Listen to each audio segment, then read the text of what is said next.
One fake date. One dangerous man. One night that would destroy everything she thought she knew about herself. Lena Brooks never believed in fairy tales, especially not the kind where the prince was a crime boss and the castle smelled like gunpowder and old money. But when Adrian Varela walked into her diner at 2 a.m. with blood on his cufflinks and an offer that could change her life, she said yes before her brain could catch up to her mouth. If you want to see how one lie can burn down two lives, stick around till the end. Drop a like and comment your city so I can see how far this story travels. The fluorescent lights of Rosie's diner buzzed like dying wasps at 2 in the morning. Lena Brooks wiped down the counter for the third time in 10 minutes, her lower back screaming from an 8-hour shift that had somehow stretched into 12. The coffee pot gurgled its last breath. Outside, December rain hammered the windows hard enough to rattle the glass. She was alone. Mickey, the night cook, had clocked out an hour ago, leaving her to close up. The tip jar held $18 and some change. Rent was due in 4 days. The bell above the door chimed. Lena looked up, already forming her apology. "We're closed, sorry." But the words died somewhere between her brain and her throat. 3 men walked in. No, walked was the wrong word. They entered like they owned not just the diner, but the entire block, maybe the whole damn city. The first 2 were big, the kind of big that came from genetics and protein shakes and probably some light felony work. They wore dark coats that didn't quite hide the bulges at their hips. But it was the third man who made Lena's pulse stutter. He was tall, maybe 6'2", with dark hair pushed back from a face that looked like it had been carved from marble by someone who believed beauty should hurt a little. Sharp jawline. Darker eyes. Expensive suit that probably cost more than her car. He moved with the kind of confidence that came from never having to ask for anything twice. There was blood on his right cuff. Not a lot. Just enough to notice if you were looking. Lena was looking. She started. "Closed. I know." His voice was low, smooth, with just a hint of an accent she couldn't quite place. Spanish, maybe, or Italian. "This won't take long." The 2 big men fanned out, one heading toward the windows, the other positioning himself by the door, like they'd done this before, like they had a system. Lena's hand moved slowly toward the phone under the counter. "I wouldn't." The man in the expensive suit didn't even glance at her hand. He just sat down at the counter, right in front of her, and those dark eyes locked onto hers. "I'm not here to hurt you." That's exactly what someone who's here to hurt me would say. His mouth twitched, almost a smile. "Fair point. Coffee?" "Are you serious right now?" "Very. Black? No sugar." Lena stared at him. This was insane. This whole situation was insane. But something in his eyes, something tired and human underneath all that danger, made her reach for a clean cup. She poured. Her hands only shook a little. He took a sip, watching her over the rim. "Good coffee." "It's diner coffee. It's terrible." "I've had worse." He set the cup down carefully. "What's your name?" "That's none of your business." "Lena." His eyes flicked to her name tag. "Lena Brooks. You work Tuesday through Saturday, 7 p.m. to 3 a.m. You drive a 2008 Honda Civic with a broken taillight. You live alone in a studio apartment on 5th and Garrett. Your landlord's been calling about rent." The blood drained from Lena's face. "How do you—" "I make it my business to know things." He leaned back slightly, still watching her with that unsettling intensity. "Relax. I'm not stalking you. I had someone look into you this afternoon. Background check. Standard procedure." "Standard for what?" "A job offer." Lena laughed. It came out harsh and sharp. "I'm good. Thanks. I don't know what kind of work you're offering, but I'm guessing it's illegal." "Probably. Definitely not interested.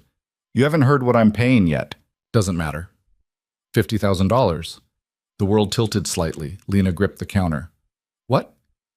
$50,000. Cash. For one night's work. He reached inside his jacket. Lena tensed and pulled out a business card.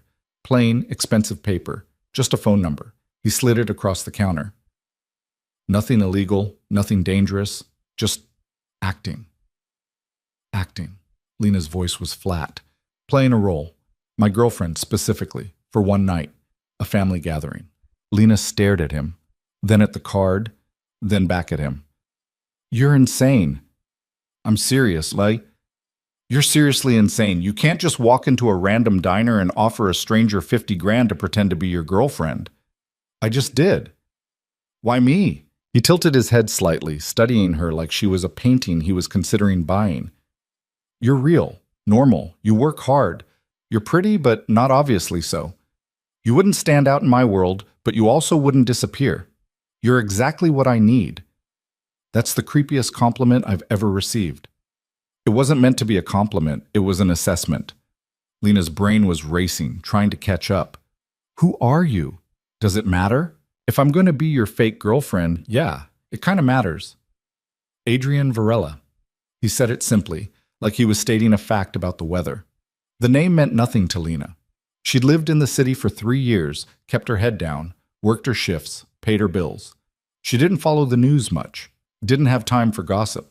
But the way his men reacted to her blank expression, the subtle shift in their posture, the glances they exchanged, told her she should probably recognize that name. Should I know you? She asked. Adrian's smile was slow and didn't reach his eyes. Most people do. That's refreshing. What do you do? Import and export, family business. That's vague. It's intentional. Lena crossed her arms. Let me guess. The imports and exports are illegal. Drugs, maybe. Or guns? And your family isn't a family so much as a... Careful.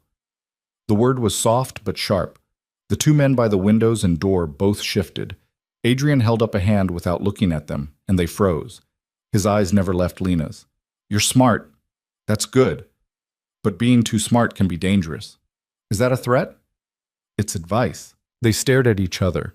The rain kept hammering the windows. The coffee pot kept gurgling. Lena should say no.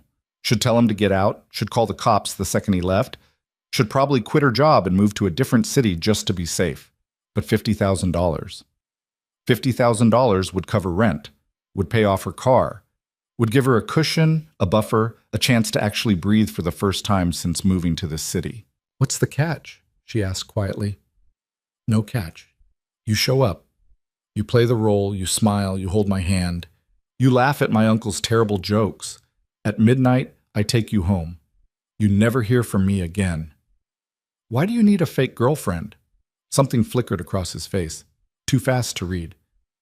Family expectations. It's complicated.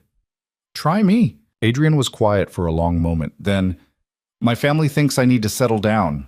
They've been pushing me toward certain arrangements. Strategic marriages, alliances. I'm trying to buy myself some time by showing up with someone they can't argue with. Someone who's clearly wrong for the role they have in mind. So I'm the decoy. You're the solution. And after one night, they'll just give up? For a while. Long enough. He picked up his coffee cup again, turning it slowly in his hands. Look, I don't expect you to understand my world. I don't need you to.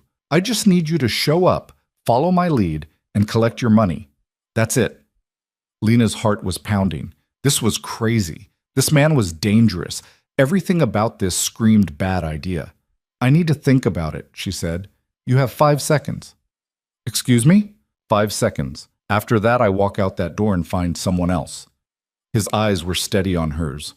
4, 3. That's not 2. Fine. Yes. Okay. I'll do it. The word hung in the air between them. Lena couldn't believe she'd just said it. Couldn't believe any of this was happening.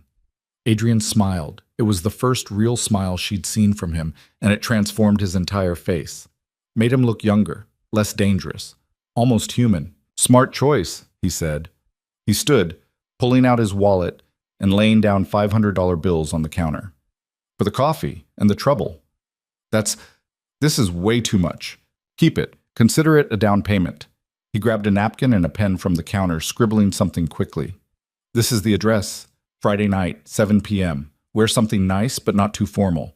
Like you're meeting the family for the first time and you're trying to make a good impression without trying too hard. Lena took the napkin with numb fingers. How do I know you're not just going to murder me? If I wanted you dead, you'd already be dead. He said it matter-of-factly, without malice, just stating a truth. Besides, murder is bad for business. Too messy, too complicated. That's not as reassuring as you think it is. I'll send a car for you, 6:30. Don't be late." He started toward the door, his men falling into step beside him. Then he paused, looking back over his shoulder. "And Lena, don't tell anyone about this. Not your friends, not your family, nobody." "Why not?" "Because the kind of people in my world don't like loose ends. And if you become a loose end," he let the sentence trail off.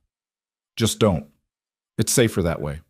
Then he was gone, disappearing into the rain with his silent guards, leaving Lena alone in the empty diner with $500 in cash and a napkin with an address in the kind of neighborhood where people like her didn't belong. She stood there for a long time, staring at the door, at the napkin, at the money. Then she locked up, drove home through the rain, and didn't sleep at all.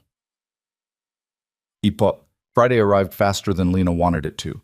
She spent 2 days in a fog of second-guessing, threw the napkin away 3 times, fished it out of the trash 3 times, Googled Adrian Varela and found exactly nothing useful, just some generic business profiles that told her nothing real. Either his name was common or someone had scrubbed his online presence clean. She went to work, served coffee, smiled at customers, collected her tips, acted normal. But normal felt like a costume now, like she was already playing a role. Thursday night, she stood in front of her closet for an hour, trying to figure out what nice but not too formal meant. She owned exactly 2 dresses. One was too casual, sundress territory. The other was too formal, job interview territory. Neither was right. She ended up at a discount department store at 10 p.m., spending money she couldn't really afford on a dark green dress that hit just above the knee and made her look like she'd tried without trying too hard. At least she hoped that's what it looked like. She'd never been good at this stuff. Friday morning, she called in sick to work. Felt guilty about it. Mickey would be annoyed, but showing up to Rosie's after tonight felt impossible somehow. Like she'd be a different person by then. Maybe she would be. 6:30 came too fast and too slow at the same time. Lena was dressed, makeup on, standing by her apartment window watching the street when the car pulled up. Black, expensive. Windows tinted so dark she couldn't see inside. A man got out. Not one of the ones from the diner. This one was older, gray hair, wearing a driver's uniform that probably cost more than her entire outfit. He stood by the rear door waiting. This was it. Last chance to back out. Lena grabbed her purse, just her wallet, her keys, her phone, and headed downstairs. The driver opened the door for her without a word. She slid into leather seats that were softer than her bed. The door closed with a solid, expensive thunk. They drove. Out of her neighborhood, through the downtown area where the buildings got taller and cleaner, past the business district, into the kind of residential area where houses became mansions and driveways became private roads. Lena watched it all through the window, her stomach twisting tighter with every mile. The car turned through iron gates that swung open automatically. Up a long driveway lined with trees wrapped in tiny white lights. The mansion, appeared around a curve, and Lena's breath caught. It looked like something from a movie. 3 stories. Stone and glass and architectural confidence. Warm light spilling from dozens of windows.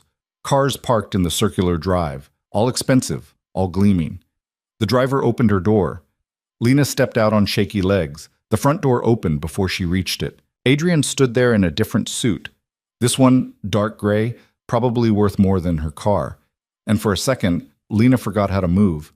He looked different here, in his element, more dangerous somehow, less human. "You came," he said. "You paid me $50,000. Of course I came. You look good. You look terrifying." His mouth twitched. "Come inside. We need to go over some things before you meet everyone." The interior was exactly what Lena expected, and nothing like she'd imagined. Marble floors, high ceilings, art that was probably worth more than she'd make in a lifetime. But it also felt lived in somehow. Warm. There were photographs on tables, a kid's drawing stuck to what was probably a very expensive refrigerator visible through a doorway, the sound of laughter and conversation drifting from deeper in the house. Adrian led her into a side room, a study or library lined with books and leather furniture, and closed the door. "Okay," he said, turning to face her. "Ground rules." "I thought you said just smile and hold your hand." I simplified. He moved closer, and Lena fought the urge to step back. "My family is observant. They'll be watching you. judging you, looking for cracks. You need to sell this. I thought you said I was wrong for whatever role they had in mind. You are. But that doesn't mean they won't try to figure you out. Where you came from, what you want. If you're playing me. His eyes searched hers. So here's what they know. We met 3 months ago. You were working. I came in regularly. I asked you out. You said no twice before saying yes. Why would I say no? Because you're smart enough to be suspicious of men like me. That part's true, at least. We've been seeing each other quietly. Nothing serious, nothing public. Tonight's the first time I'm bringing you around family. That's a big deal in my world, so they'll all be paying attention. Lena's head was spinning. What else do I need to know? My mother's name is Elena. She'll probably love you because you're not the kind of woman she's been pushing me toward. My father's name is Carlos. He'll be suspicious but polite. I have 2 sisters, Maria and Sofia. Maria's married with 2 kids. Sofia's a pain in the ass but harmless. Various aunts, uncles, cousins. Just smile. Be yourself. If anyone asks you something you don't know how to answer, deflect to me. And if someone asks me something personal about you, make something up. It doesn't matter. Half the stuff they think they know about me is wrong anyway. Lena studied him. You don't like your family very much, do you? Something shifted in his expression. I love my family. I'd die for my family. That doesn't mean I want them running my life. There was history there. Pain. Lena could see it in the tight set of his shoulders, the way his jaw clenched slightly. Before she could respond, there was a knock on the door. Adrian?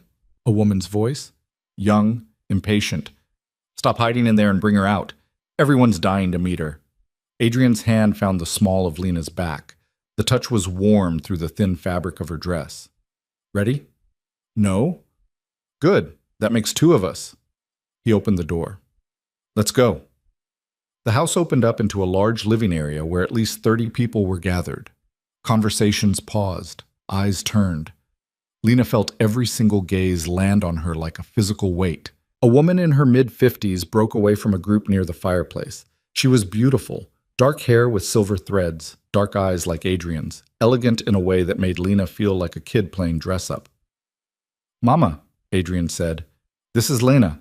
Lena, my mother, Elena. Elena's smile was warm, but her eyes were sharp. She took Lena's hands in both of hers, studying her face. Lena, what a lovely name. Adrian has told me nothing about you, which means you must be special.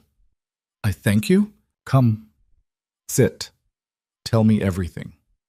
Elena linked her arm through Lena's, already pulling her away from Adrian toward a group of women by the windows. How did you meet my son? He's terrible at meeting women, always working. Lena glanced back at Adrian. He raised his eyebrows slightly. You're on your own, and turned to greet an older man who had to be his father. And just like that, Lena was swept into the deep end. The women were friendly but relentless.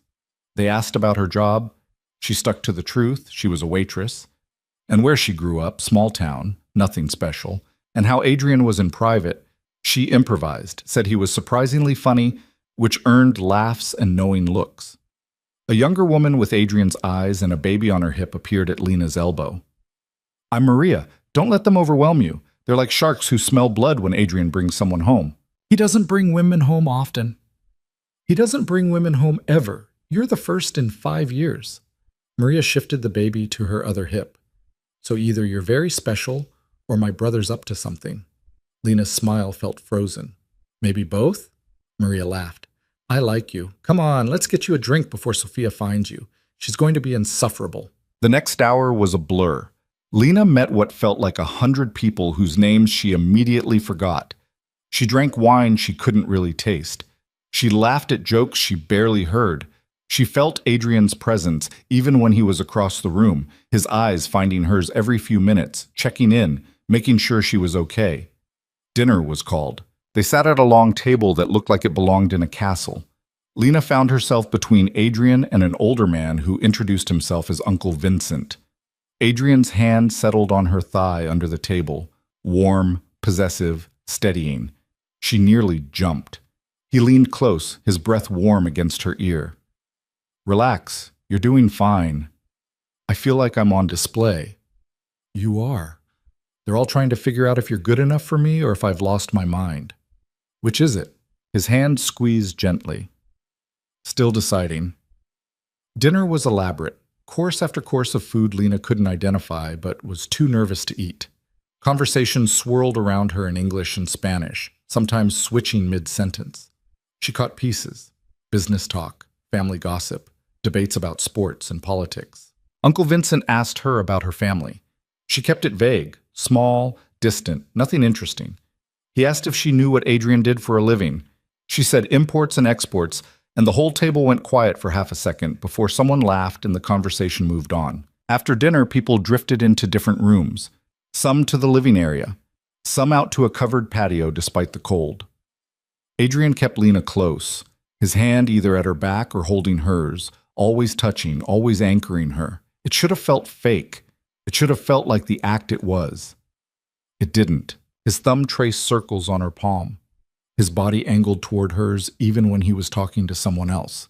When someone said something that made her uncomfortable, a cousin making a joke that landed wrong, Adrian's grip tightened and the room temperature seemed to drop 5 degrees until the cousin apologized. "Bathroom?" Lena whispered when she couldn't take another minute of being watched. Adrian pointed down a hallway. "Third door on the left." She escaped gratefully, locking herself in a bathroom that was bigger than her entire apartment. She braced her hands on the marble counter and stared at herself in the mirror. What was she doing here? This wasn't her world. These weren't her people. She was a waitress playing dress-up in a game she didn't understand. But $50,000. She splashed cold water on her wrists, careful not to ruin her makeup, and headed back out. She took a wrong turn, ended up in a hallway lined with photographs, family pictures. Adrian at various ages, a serious child, a sullen teenager, a young man with harder eyes, his sisters, his parents, moments captured in silver frames. Lost? Lena spun around. A man stood at the end of the hallway, tall, maybe 40, well-dressed, handsome in a generic way. He smiled, but it didn't reach his eyes. "Just looking," Lena said. "I took a wrong turn. Happens all the time. This place is a maze." He walked closer. "I'm Marco, Carlos's business partner, and you're Lena. Adrian's mysterious new girlfriend." "Not that mysterious." "Oh, I disagree. Very mysterious. No one's ever heard of you. You appear out of nowhere. Adrian suddenly can't take his eyes off you." Marco's smile widened. "Makes a man curious." Something about his tone made Lena's skin crawl. "I should get back. He's not good for you, you know." Marco stepped closer, too close. "Adrian, he's a dangerous man, gets people hurt, gets people killed. You seem nice, normal, you don't belong in this world. I can make my own choices. Can you?" His hand came up, reaching toward her face. "Or did he make this choice for you?" "Step back." The voice came from behind Marco, low, deadly calm. "Adrian." Marco turned, his hand dropping. "We were just talking." "No." Adrian moved past Marco like he wasn't there, positioning himself between Marco and Lena. "You were bothering her. There's a difference." "Easy, Adrian. I was being friendly." "You were being inappropriate." Adrian's voice stayed level, but Lena could see the tension in his shoulders, the way his hands flexed at his sides. "Go back to the party, Marco." "Or what?" The air went sharp. Lena stopped breathing. Adrian took one step forward. Just one. But something in that movement made Marco back up like he'd been shoved. "Or I'll remind you why my father's in charge, and you're not," Adrian said quietly. "Go." Marco went, fast. Adrian stood there for a long moment, not moving, before turning to face Lena.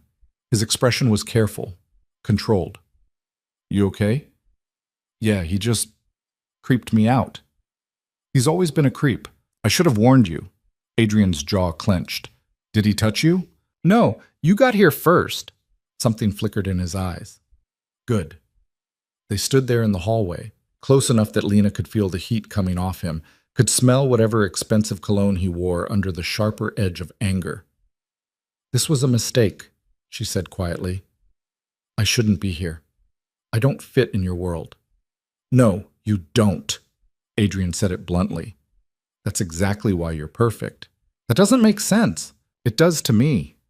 His hand came up, fingers brushing her cheek so lightly she might have imagined it. Everyone else in my world wants something from me. Power, money, connections. You just want to get through the night and collect your paycheck. Is that supposed to be romantic? No. It's supposed to be honest. His thumb traced her jawline. You're real, Lena. Everyone else is performing, but you're actually real. Her heart was hammering. This is just a job. Is it? Yes. Then why are you looking at me like that? Like what? Like this isn't pretend anymore. Lena opened her mouth, closed it, had no idea what to say. Because he was right.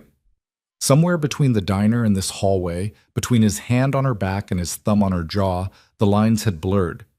The act had started feeling less like an act. And that was dangerous. Before she could find words, voices echoed from the main room, someone calling for Adrian. The moment broke. Adrian stepped back, his hand dropping. His expression shifted, walls going back up. Come on. They'll wonder where we are. They walked back together. His hand found hers, their fingers laced, and Lena tried to ignore how natural it felt. The rest of the night blurred together. More conversations, more wine, a toast by Adrian's father that was equal parts warm and warning, Maria cornering Lena to tell her embarrassing stories about Adrian as a kid, Sophia, the younger sister, studying Lena with sharp eyes and asking questions that felt like tests. Through it all, Adrian stayed close, always touching, always watching, always present. At 11:30, they said their goodbyes. Elena hugged Lena like they were old friends and made her promise to come back soon. Carlos shook her hand with a grip that was firm but not crushing, his eyes searching hers for something she couldn't name. The car was waiting. They slid into the back seat together. The driver pulled away from the house, the lights fading behind them. Silence filled the space between them. You did good, Adrian said finally. Better than I expected. Thanks, I think. My mother likes you. That's rare. Your uncle thinks I'm suspicious. Everyone thinks everyone is suspicious. It's a family trait. He turned to look at her. Marco won't bother you again. What did you do? Nothing, yet. His voice was flat. But if he tries anything, I will. Lena believed him. That was the scary part. She believed every word. They drove through the sleeping city, past the downtown lights, back toward her neighborhood. Adrian's hand was still holding hers, had been the entire drive. The car stopped in front of her building. The driver didn't move to open the door. Adrian turned in his seat, facing her fully. There's something I need to tell you. What? Tonight wasn't just about buying time with my family. His eyes searched hers in the dim light.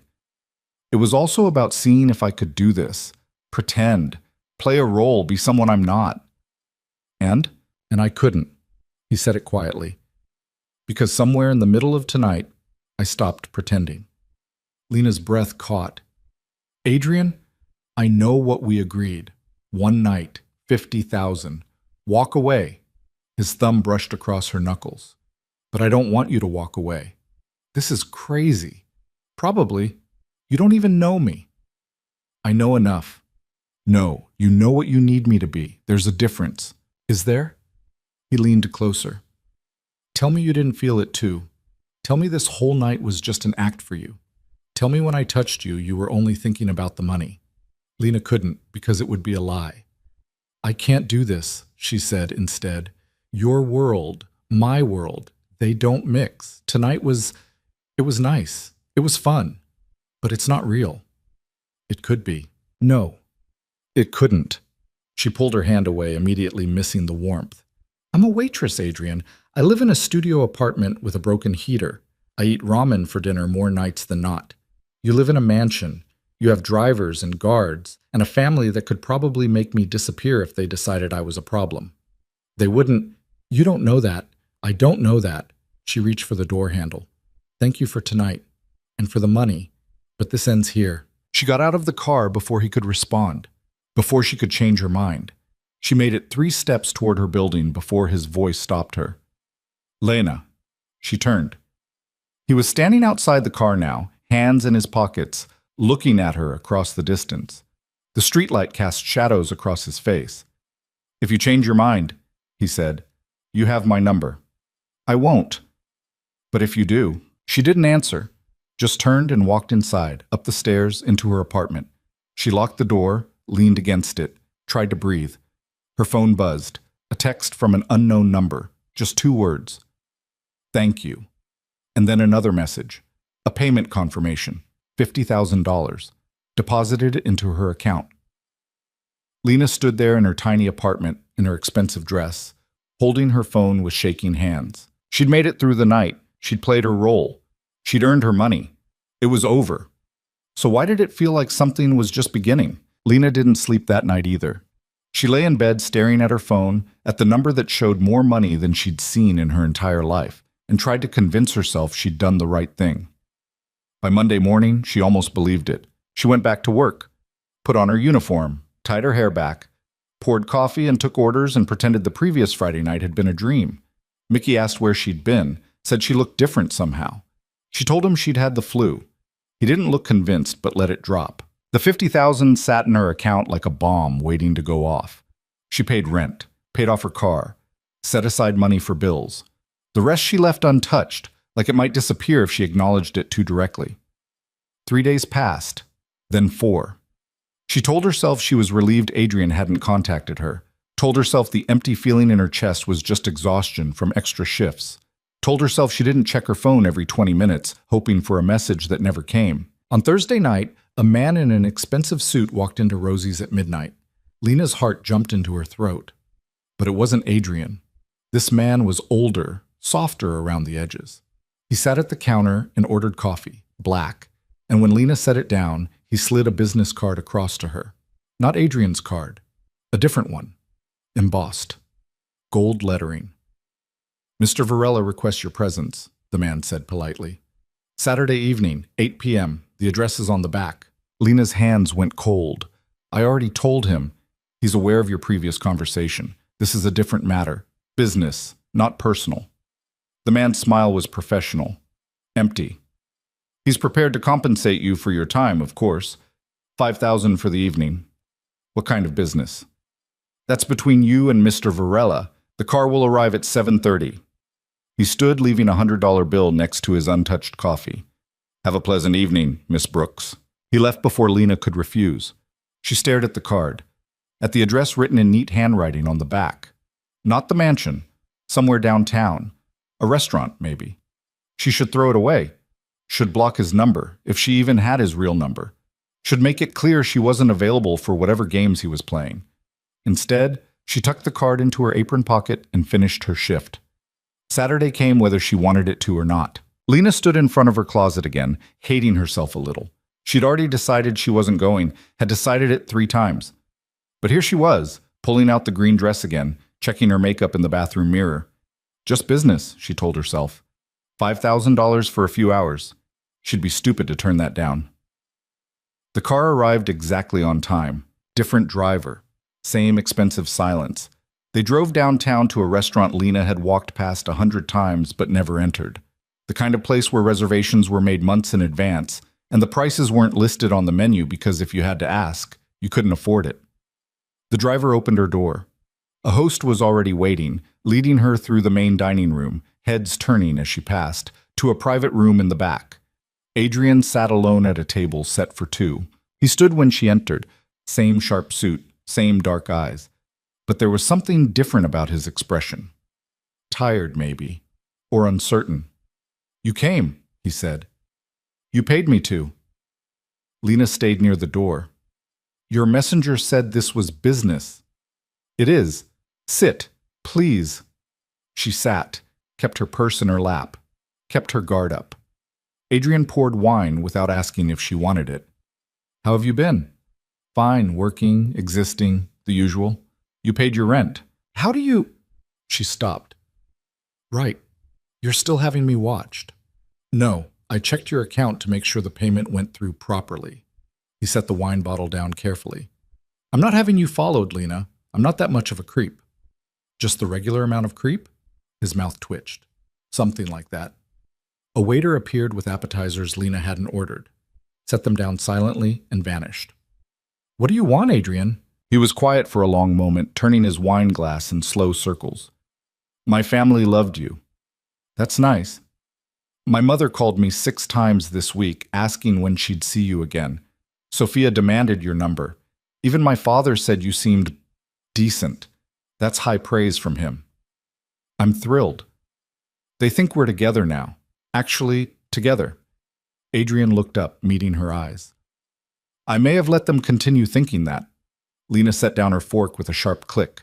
Excuse me? I told them we were taking things slow, that you were nervous about the family, about the expectations, that I was giving you space.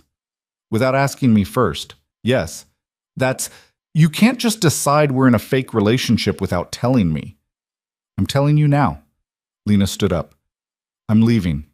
Sit down. No. Lena. His voice went harder. Please, sit down. Hear me out. Something in his tone made her pause. Not quite desperation. Not quite command.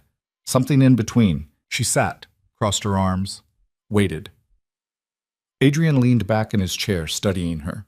My family operates on certain expectations, traditions. One of those traditions is that the oldest son gets married by 35 and starts producing heirs to continue the business. You're a crime family, just say it. We prefer family business, but yes, essentially. He didn't flinch from it. I'm 33, the pressure's building. They've been introducing me to suitable women for 2 years now, daughters of business partners, associates, women who understand the life and know what they're getting into. And you don't want them. I don't want to be forced into a strategic marriage like I'm a chess piece. His jaw tightened. My whole life has been duty, responsibility, doing what's expected. I thought bringing you to dinner would buy me time, make them back off for a few months. But it backfired. Spectacularly. Now they think I've finally found someone on my own terms. Someone real. Someone who might actually make me happy. He laughed, sharp and bitter. The irony is incredible. Lena picked up her wine glass, mostly to give her hands something to do. So what do you want from me? Keep playing the role. Not forever, just for a while. Long enough for me to figure out my next move. How long is a while? 3 months. Maybe 4. That's not a while. That's a relationship. A fake relationship. One your family believes is real. One where they'll expect to see me regularly, get to know me. Where I'll have to keep lying to people who actually seem nice. Lena shook her head. I can't do that. Why not? Because it's wrong. Because they'll get attached. Because when it ends, it'll hurt them. She met his eyes. And because it'll hurt me. Adrian went very still. What? You think I didn't notice? Lena's voice went quiet. How easy it was to pretend with you. How your hand felt normal in mine. How when you looked at me like I mattered, part of me wanted to believe it. Lena, I'm not stupid, Adrian. I know what this is. You're paying me to play a role, that's all. But the more time I spend in your world, the harder it'll be to remember that. And when it ends, when you find someone real or decide you've bought enough time, I'll be the one left trying to separate what was real from what was performance. She stood again. I won't do that to myself. What if it doesn't have to be performance? The words hung between them. Lena stared at him. Don't? Don't what? Don't say things you don't mean just to get me to agree. I'm not. Adrian stood too, moving around the table toward her.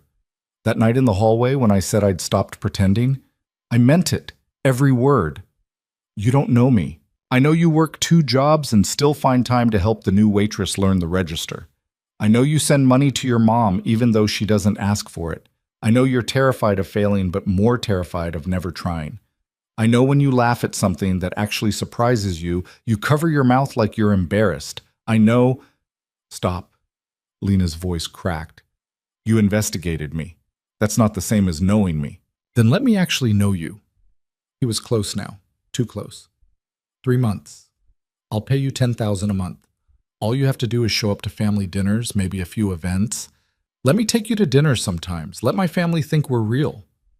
And then what? When the 3 months are up? Then we end it. Mutual decision. We tell them it didn't work out. They'll be disappointed, but they'll move on. You're describing a relationship with an expiration date. I'm describing an arrangement where we both get what we need. His hand came up, stopping just short of touching her face.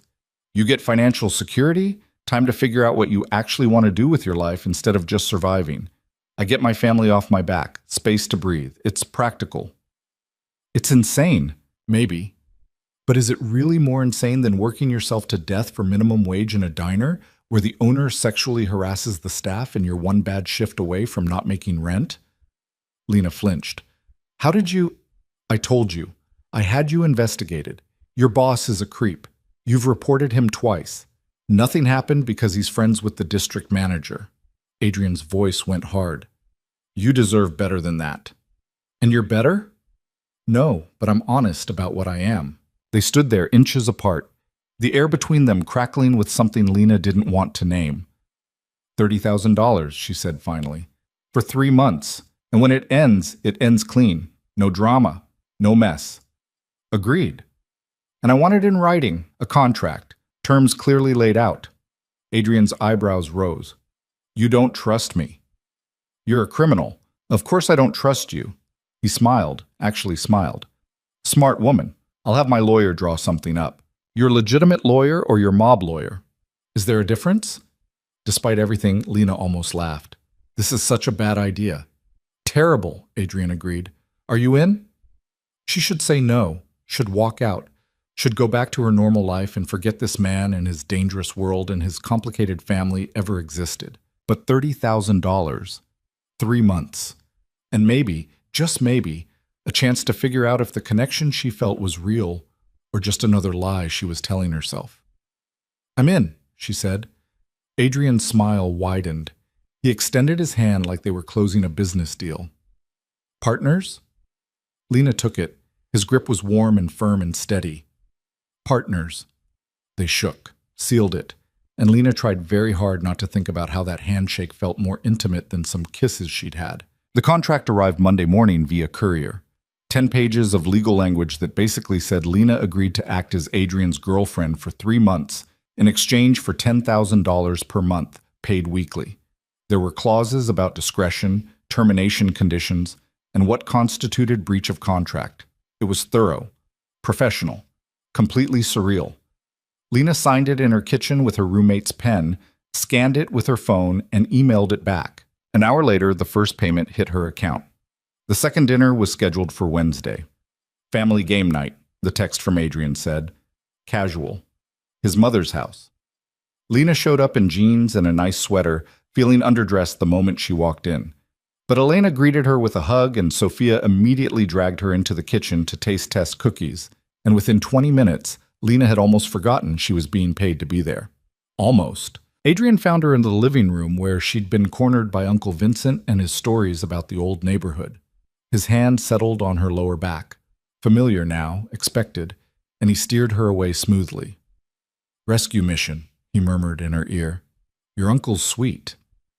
My uncle's drunk and about to tell you the story about my father in the butcher shop again. Trust me, you don't want to hear it.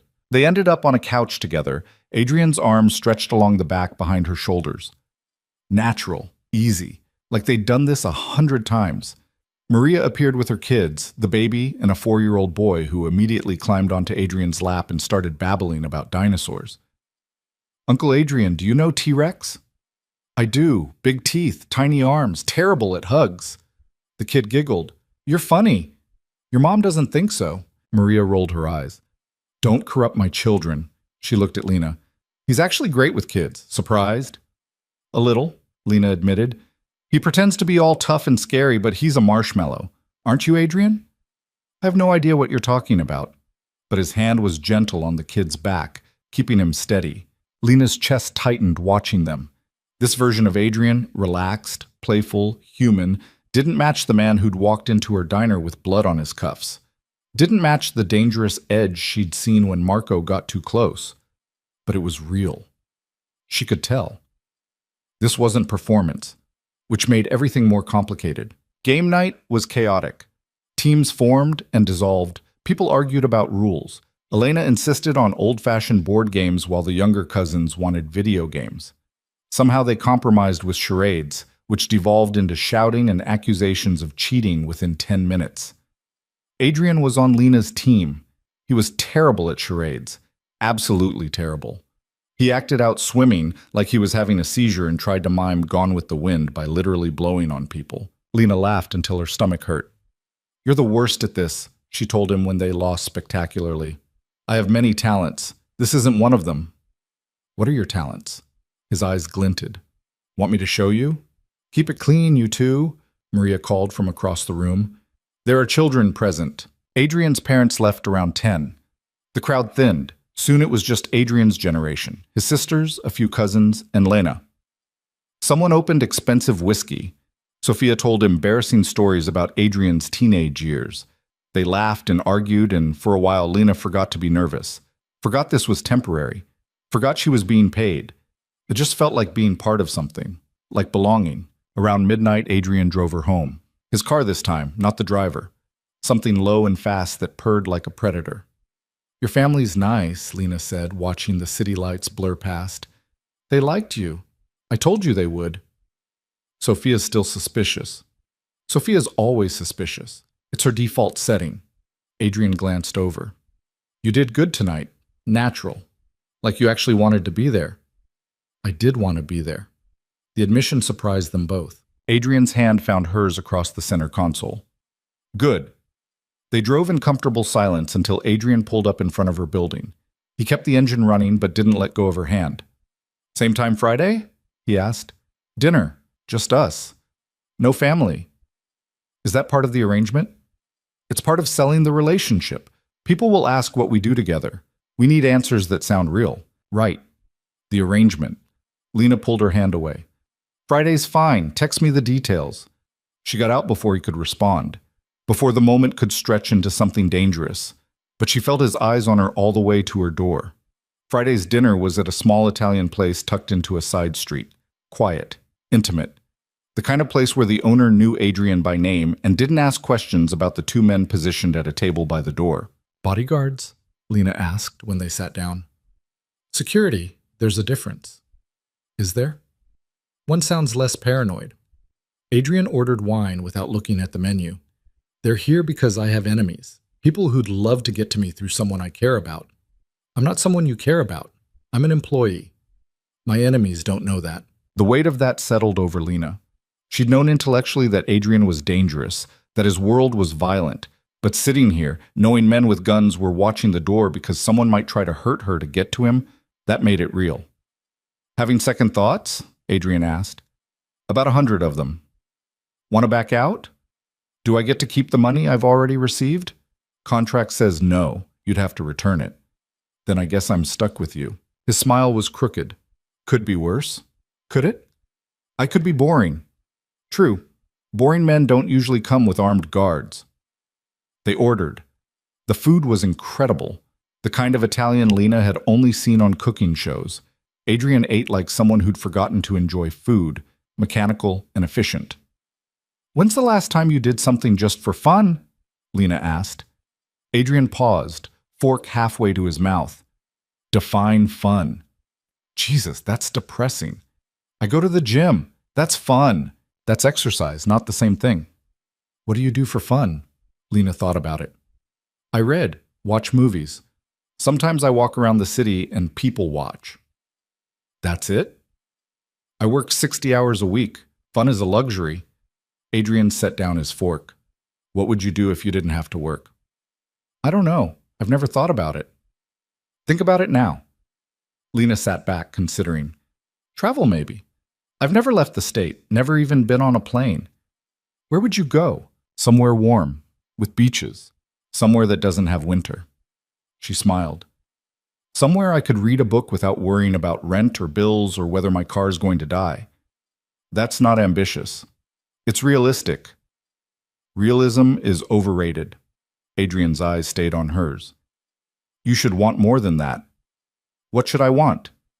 "Whatever makes you happy." "And what makes you happy, Adrian?" He was quiet for a long moment. "Honestly, I don't remember." The vulnerability in those words hit Lena harder than she expected. This man who controlled so much, who commanded respect and fear, who moved through the world like he owned it, he didn't know what made him happy. "That's really sad," she said softly. "It's reality." "Realism is overrated. You said so yourself." Adrian's laugh was surprised and genuine, using my words against me. You're not the only one who's smart. Never thought I was. His hand reached across the table, fingers brushing hers. This, right now, this makes me happy. Lena's breath caught. Adrian, I know. The arrangement, the contract, the expiration date. His fingers threaded through hers. But right now, in this moment, I'm happy. That's worth something. She should pull away, should remind him this was business, should maintain the boundaries they'd agreed on. Instead, she held his hand and let herself be happy too. The next 2 weeks fell into a pattern. Dinner with his family twice. One lunch with just his mother, which was terrifying until Elena started asking Lena's advice about redecorating and treating her like an actual person instead of an interloper. A charity gala where Lena wore a dress Adrian had sent over and tried not to gawk at the price tag. They talked, more than Lena expected, about everything and nothing. He told her about growing up in the family business, about learning young that trust was currency and loyalty was survival. She told him about her hometown, about leaving because staying meant drowning in everyone else's expectations. They didn't talk about the end date, about what happened when 3 months ran out. It felt too much like tempting fate. Lena was closing up Rosie's on a Tuesday night when her phone rang. Adrian's name on the screen. She answered. Little late for a social call.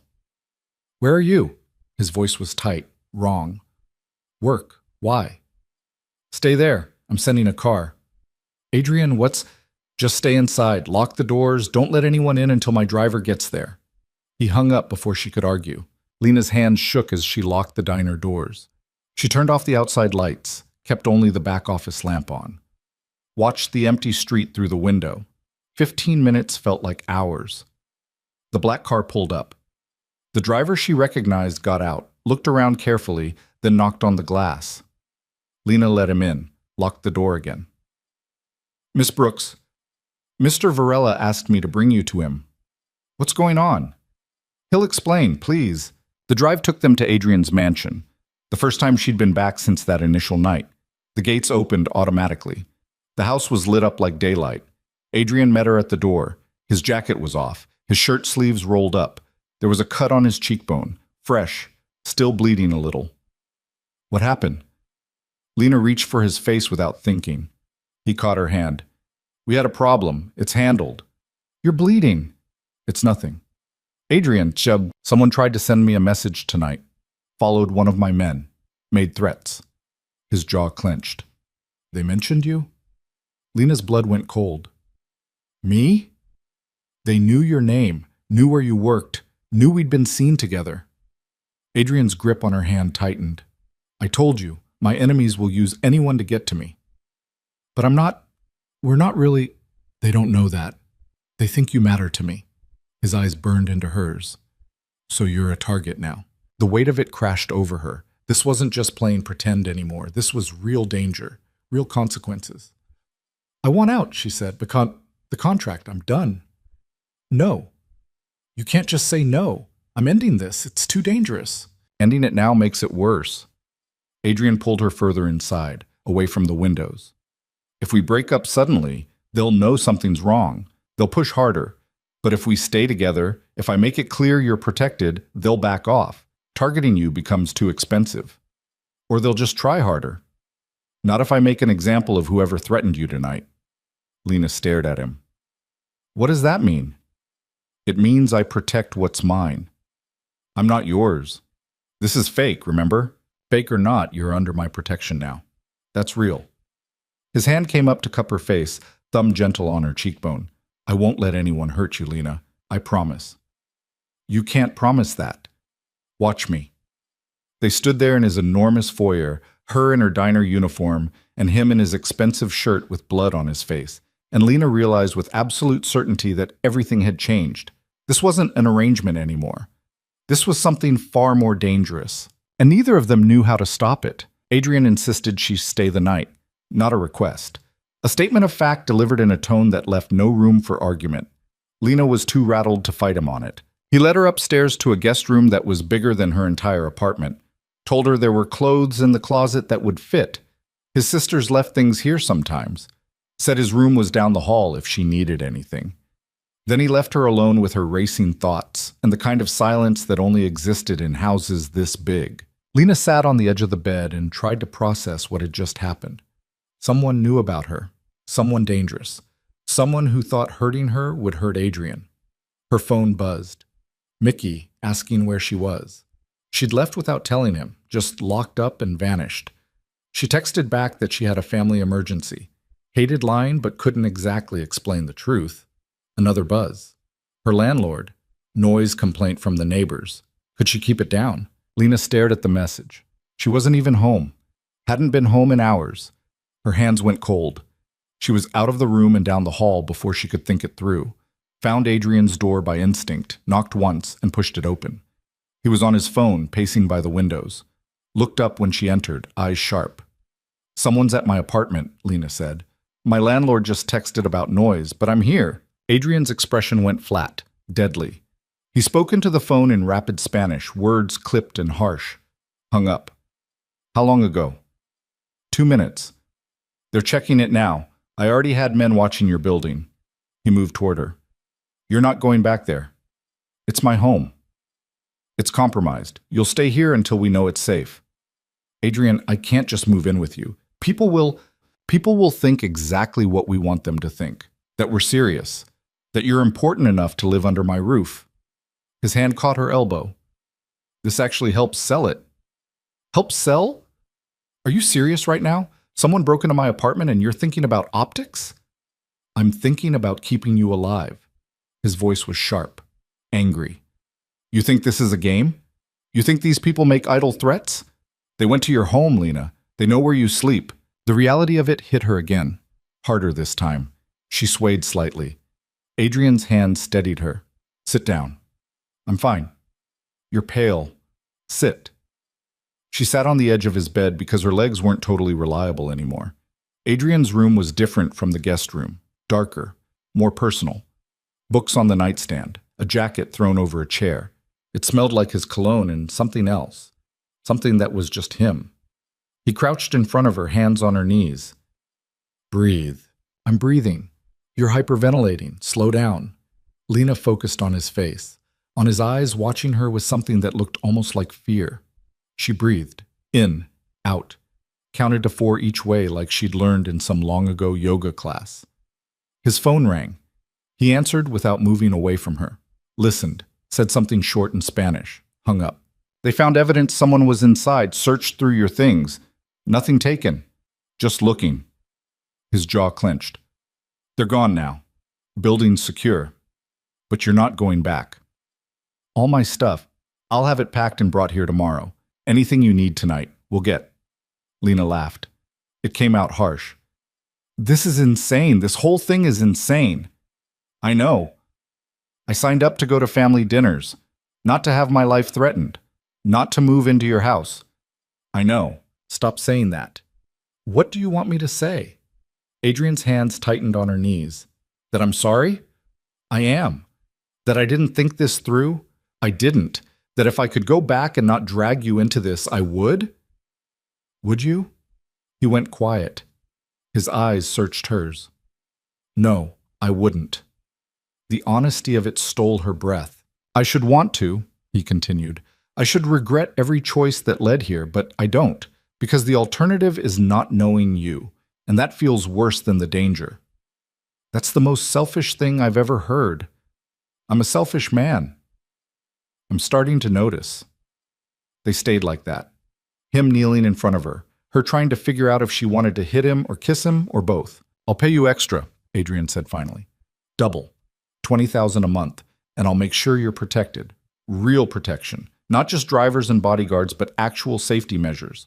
New identity if you want it. Relocation after this is over. Whatever you need." "I don't want your money." "Then what do you want?" The question hung between them, heavy, loaded. Lena didn't know how to answer it, didn't know if she wanted to. "I want to feel safe," she said instead. "I want to wake up tomorrow and not be terrified. I want this to be over."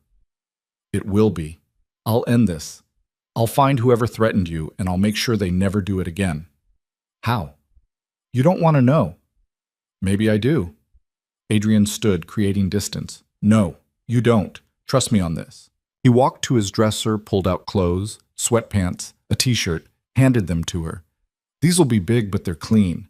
Bathroom's through there. Take your time. It was a dismissal, gentle but firm. Lena took the clothes and locked herself in his bathroom. It was all marble and chrome and probably cost more than her yearly salary. She changed, washed her face, stared at herself in the mirror. The t-shirt hung to her thighs. The sweatpants had to be rolled 3 times at the waist. She looked ridiculous. She looked like she belonged to him. The thought should have scared her. It didn't. When she came out, Adrian was gone. A note on the bed in sharp handwriting. Guest room is yours. Lock the door. I'm downstairs if you need me. Lena stood there holding the note.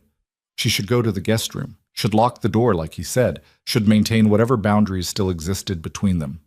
Instead, she climbed into his bed, pulled his blankets around her, breathed in the scent of him and tried not to think about what that meant. She didn't sleep much. Every sound was a potential threat, every shadow a possible intruder. But the bed was comfortable and the house was quiet, and eventually exhaustion won. She woke to sunlight streaming through unfamiliar windows and the smell of coffee. Adrian sat in a chair by the window, watching her, still in yesterday's clothes, like he'd never gone to bed. "Morning," he said. Lena sat up, pushing hair out of her face. "Have you been there all night?" "Couldn't sleep. You should have woken me. I would have gone to the guest room. I wasn't in here because of the bed." His eyes were shadowed, tired. "I was here because if something happened, I wanted to be close." The confession settled over her like a blanket. Heavy. Warm. "Nothing happened," she said. "I know. I made sure of it." "Adrian, your things are being packed now. Should be here by noon. I cleared out space in one of the guest suites, private bathroom, walk-in closet. You'll have privacy." "How long am I staying?" "As long as it takes." "That's not an answer. It's the only one I have." He stood, stretched. Something in his back cracked. "I have meetings this morning. Business. You'll have security with you if you need to go anywhere. Don't leave the property without telling someone, preferably me." "I'm not a prisoner." "No, you're protected. There's a difference." "Is there?" He crossed to the bed, leaned down. For a second, Lena thought he might kiss her. Instead, his forehead pressed against hers. Just contact. Just closeness. "I won't let anything happen to you," he murmured. "I promise." Then he was gone, leaving Lena alone in his bed trying to remember why this was supposed to be temporary. The next week was an adjustment. Lena's things arrived in boxes she didn't pack. Someone had gone through her apartment and grabbed everything: clothes, books, the coffee maker that barely worked, photos she'd forgotten she had. It all looked smaller here, cheaper, like pieces of a life that didn't quite fit anymore. Sophia showed up unannounced on Tuesday with lunch and a million questions Lena deflected badly.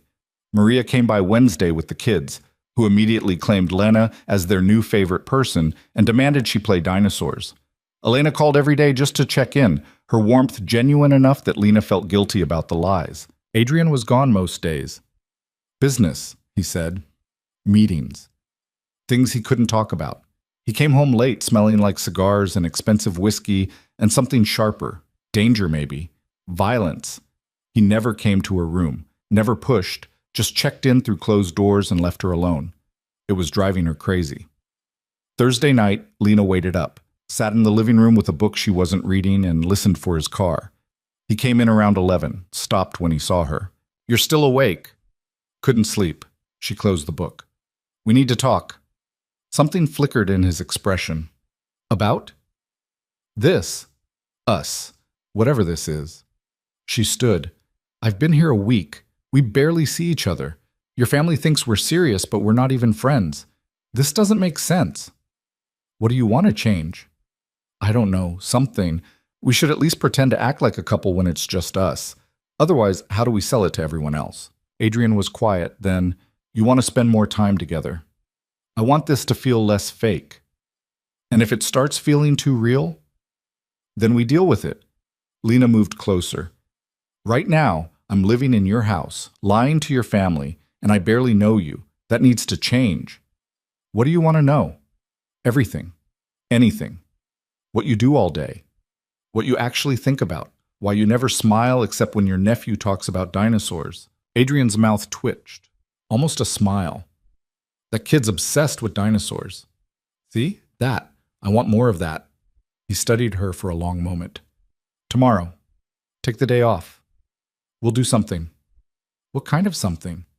You said you wanted to know me. I'll show you. The next morning, Adrian woke her at 7 with coffee and instructions to dress casual. They drove out of the city in his car, no driver, no security visible. Just them and the open road. Where are we going? Lena asked. You'll see. They drove for 2 hours, out past the suburbs into farmland and small towns, finally pulled up to a gun range in the middle of nowhere. Lena stared. You're kidding. You should know how to protect yourself. Adrian got out. Come on. The range was private, no other shooters, just an instructor who clearly knew Adrian and asked no questions. He set them up with pistols, ear protection, and targets. I've never shot a gun, Lena said. I know. That's why we're here. Adrian moved behind her, adjusting her stance, his hands on her hips, his chest against her back. Feet shoulder-width apart. Firm grip, but don't strangle it. Both eyes open. Lena could barely focus on the instructions. His voice was low in her ear, his body warm against hers. This felt more intimate than anything they'd done. Breathe out and squeeze, he murmured. She fired. The recoil surprised her. The target stayed untouched. Again, they spent 2 hours there. By the end, Lena could hit the target more often than not. Her arms ached, her ears rang despite the protection, but she felt powerful, capable. Why did you really bring me here? She asked when they were back in the car. Because if something happens and I'm not there, you need to be able to defend yourself. Nothing's going to happen. Probably not, but I don't take chances. Not with you. They stopped for lunch at a diner that reminded Lena of Rosie's, sat in a corner booth, and ordered burgers and fries like normal people. Tell me about your family, Lena said. The real version, not the public one. Adrian was quiet for a moment. What do you want to know? Why you do this? The business. Was it a choice? No, I was born into it. My father was born into it. His father before him. It's legacy, tradition, expectation. He picked at his fries. I was 14 when I understood what we really did, what my father was. I thought about running, leaving, being someone else. Why didn't you? Because running means my sisters inherit it. Maria, Sophia. They'd have to carry the weight, make the choices, live with the blood. His jaw clenched. I couldn't do that to them. So you sacrificed yourself. I did what I had to do. Lena reached across the table, covered his hand with hers. That's not the same thing. He looked at their joined hands. Sometimes I wonder who I'd be if I'd been born into a different family. Normal job, normal life. No violence, no secrets. Would you be happy? I don't know, maybe. He turned his hand over, threading his fingers through hers. Would you have noticed me? If I was just some guy? I don't know. Would you have noticed me? Yes. No hesitation. You stood out that night in the diner. Even before I knew I needed you, I noticed you. I was covered in coffee stains and exhausted. You were real. Everything else in my life is performance. But you were just you. Lena's heart hammered. Adrian, I know. The contract, the arrangement, the end date. His thumb brushed her knuckles. But we're not with my family right now. We're not being watched. This is just us. So I'm telling you the truth. I noticed you. And I haven't stopped noticing you since. The diner felt too small suddenly. Too warm. Lena pulled her hand back before she did something stupid. We should go, she said. They drove back in loaded silence. The sun was setting when they pulled through the gates. Adrian parked but didn't get out. Thank you, Lena said.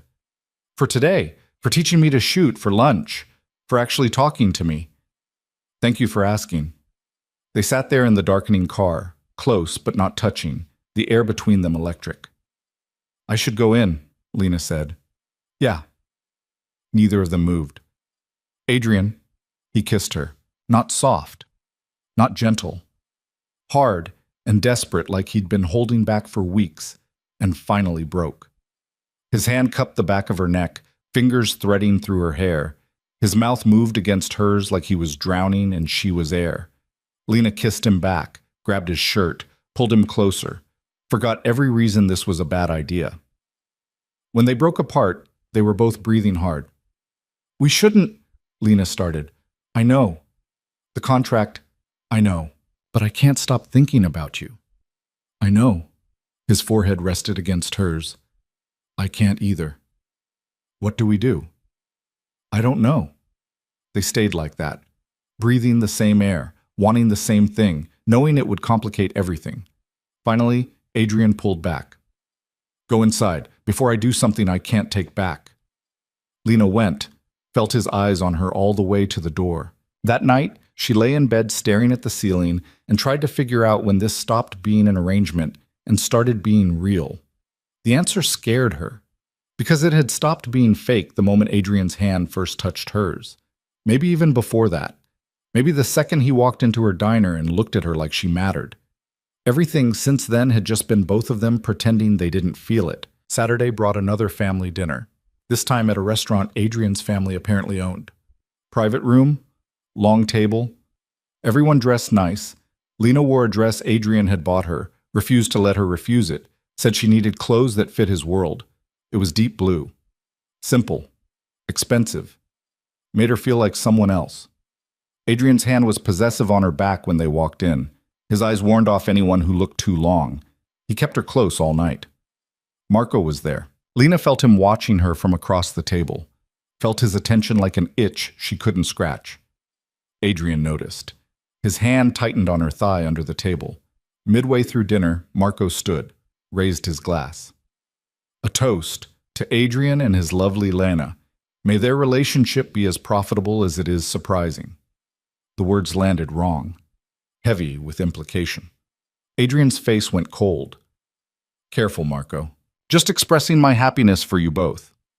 Marco's smile was sharp. It's rare to see you so devoted. Sit down. I'm just saying she must be very special to make you forget yourself like this. Adrian stood. The room went silent. Outside, now. Adrian, it's fine. Carlos started. No, it's not. Adrian's eyes never left Marco. Outside. They went. Lena started to follow, but Maria caught her arm. Let them handle it, Maria said quietly. Trust me. Lena sat. Tried to make conversation. Tried to act normal while her heart raced. 10 minutes later, Adrian came back alone. His knuckles were red. His expression was ice. He sat next to Lena, hand immediately finding hers. Where were we? Nobody mentioned Marco's absence. The dinner continued like nothing happened, but Lena felt the shift, saw how people looked at Adrian differently, with more wariness, more respect, more fear. She was seeing him for what he really was, not the man who taught her to shoot or talked about dinosaurs with his nephew, the man who ruled through violence and intimidation. It should have scared her more than it did. On the drive home, Lena finally asked, What did you do to him? Reminded him of his place. Adrian? He's fine. Bruised ego, bruised face. Nothing permanent. Adrian's hands were tight on the steering wheel. He disrespected you. That's unacceptable. So you hit him? Yes. That's not normal. I'm not normal. He glanced at her. Does it bother you? Lena thought about it. Really thought. It should. But it doesn't? No, and that's what bothers me. She looked at him. I should be horrified. I should want out. But instead I'm sitting here thinking about how you defended me and I like it. What does that say about me? Adrian pulled into the driveway, killed the engine, turned to face her fully. It says you're human. It says you like being protected. There's nothing wrong with that. There's everything wrong with that. I'm supposed to be independent, strong, not the kind of woman who needs a man to fight for her. You don't need me to fight for you. You could fight for yourself. I taught you to shoot, remember? His hand cupped her face. But wanting someone in your corner doesn't make you weak. It makes you smart. Is that what you are? In my corner, I'm wherever you need me to be. The truth of it hit her. This wasn't just attraction anymore. Wasn't just complicated feelings about a temporary arrangement. This was something deeper, something that didn't have an expiration date. I'm scared, Lena admitted. Of me? Of this? of what happens when the 3 months are up and I've gotten used to you being in my corner. Adrian's thumb brushed her cheekbone. Then maybe we don't let it end. What are you saying? I'm saying forget the contract, forget the timeline, forget everything we agreed to and just see where this goes. That's crazy. Probably. Your family will expect things, marriage, commitment, forever. Maybe I want those things too. Lena's breath caught. You don't mean that. Don't tell me what I mean. His eyes were intense, certain. I know what I want, Lena. I've known for weeks. I'm just waiting for you to catch up. This is too fast. Is it? We've spent nearly every day together for a month. I know you hate mornings but love morning coffee. I know you read the end of books first when you're nervous about how they'll turn out. I know you call your mom every Sunday, even though the conversations stress you out. I know you hum when you cook and you're terrified of thunderstorms, and you laugh at terrible jokes because you don't want people to feel bad. That's not... I know you, Lena, and you know me. Maybe not everything, maybe not the worst parts, but you know enough. His hand slid to the back of her neck. So tell me I'm wrong. Tell me you don't feel this too. Tell me I'm alone in this and I'll back off. She couldn't, because he wasn't wrong. She felt it. Had been feeling it. Had been fighting it because it was too much too soon with a man too dangerous for her safe, normal life. But her life wasn't safe or normal anymore. It was security details and family dinners and living in a mansion with a man who'd kill to protect her. And she didn't want to go back. You're not wrong, she whispered. Adrian kissed her, slower this time, deeper, like he had all the time in the world and he was going to use it, learning every inch of her mouth. When they broke apart, Lena was shaking. Inside, Adrian said, before I forget we're in a car. They made it to the front door, through it, halfway across the foyer before Adrian's control broke. He pushed her against the wall, kissed her hard enough to bruise. His hands were everywhere, her face, her hair, her waist, like he couldn't decide where to touch first. Lena kissed him back just as desperately, grabbed his jacket, pulled him closer, let herself drown in the feeling of finally giving in. Upstairs, she breathed against his mouth. You sure? No, but I'm doing it anyway. Adrian laughed, picked her up like she weighed nothing, carried her up the stairs while she wrapped around him and tried to remember how to breathe. They made it to his room, to his bed, and Lena stopped thinking about contracts or arrangements or end dates. She just let herself feel. Lena woke up tangled in expensive sheets in Adrian's arms. Morning light filtered through the curtains, softer than it should be. The world felt different, quieter, like something fundamental had shifted while she slept. Adrian was already awake, watching her with an expression she couldn't quite read. Hi, she said. Hi. His voice was rough, morning rough. It did things to her insides. How long have you been awake? A while. That's not creepy at all. His mouth twitched. I was thinking about how this changes things. Lena's stomach tightened. Here it came. The regret. This was a mistake speech. She'd heard versions of it before from men who wanted her in the dark, but not in daylight. It doesn't have to change anything, she said, already pulling away. We can pretend it didn't happen. Go back to the arrangement. Adrian's arm tightened around her waist, keeping her close. That's not what I meant. Then what did you mean? I meant we can't keep pretending this is temporary. We can't keep lying to ourselves about what this is. And what is it? Real. He said it simply, like it was obvious. This is real, Lena.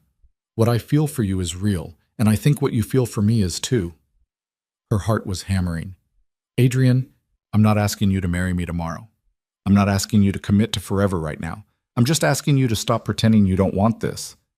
His hand cupped her face. Can you do that? She could lie, could protect herself, could maintain the distance that kept her safe. But she was tired of lying, tired of protecting herself from something that already had her. Yes, she whispered, I can do that. He kissed her, slow and deep and thorough, like he was sealing a promise. When they finally made it downstairs, Elena was in the kitchen. Lena froze. Adrian's mother sat at the counter with coffee and a newspaper, looking perfectly at home in a house that wasn't hers. Good morning, Elena said, without looking up.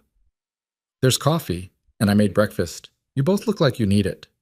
Lena glanced at Adrian. He looked amused. Morning, Mama. What are you doing here? I have a key. I used it.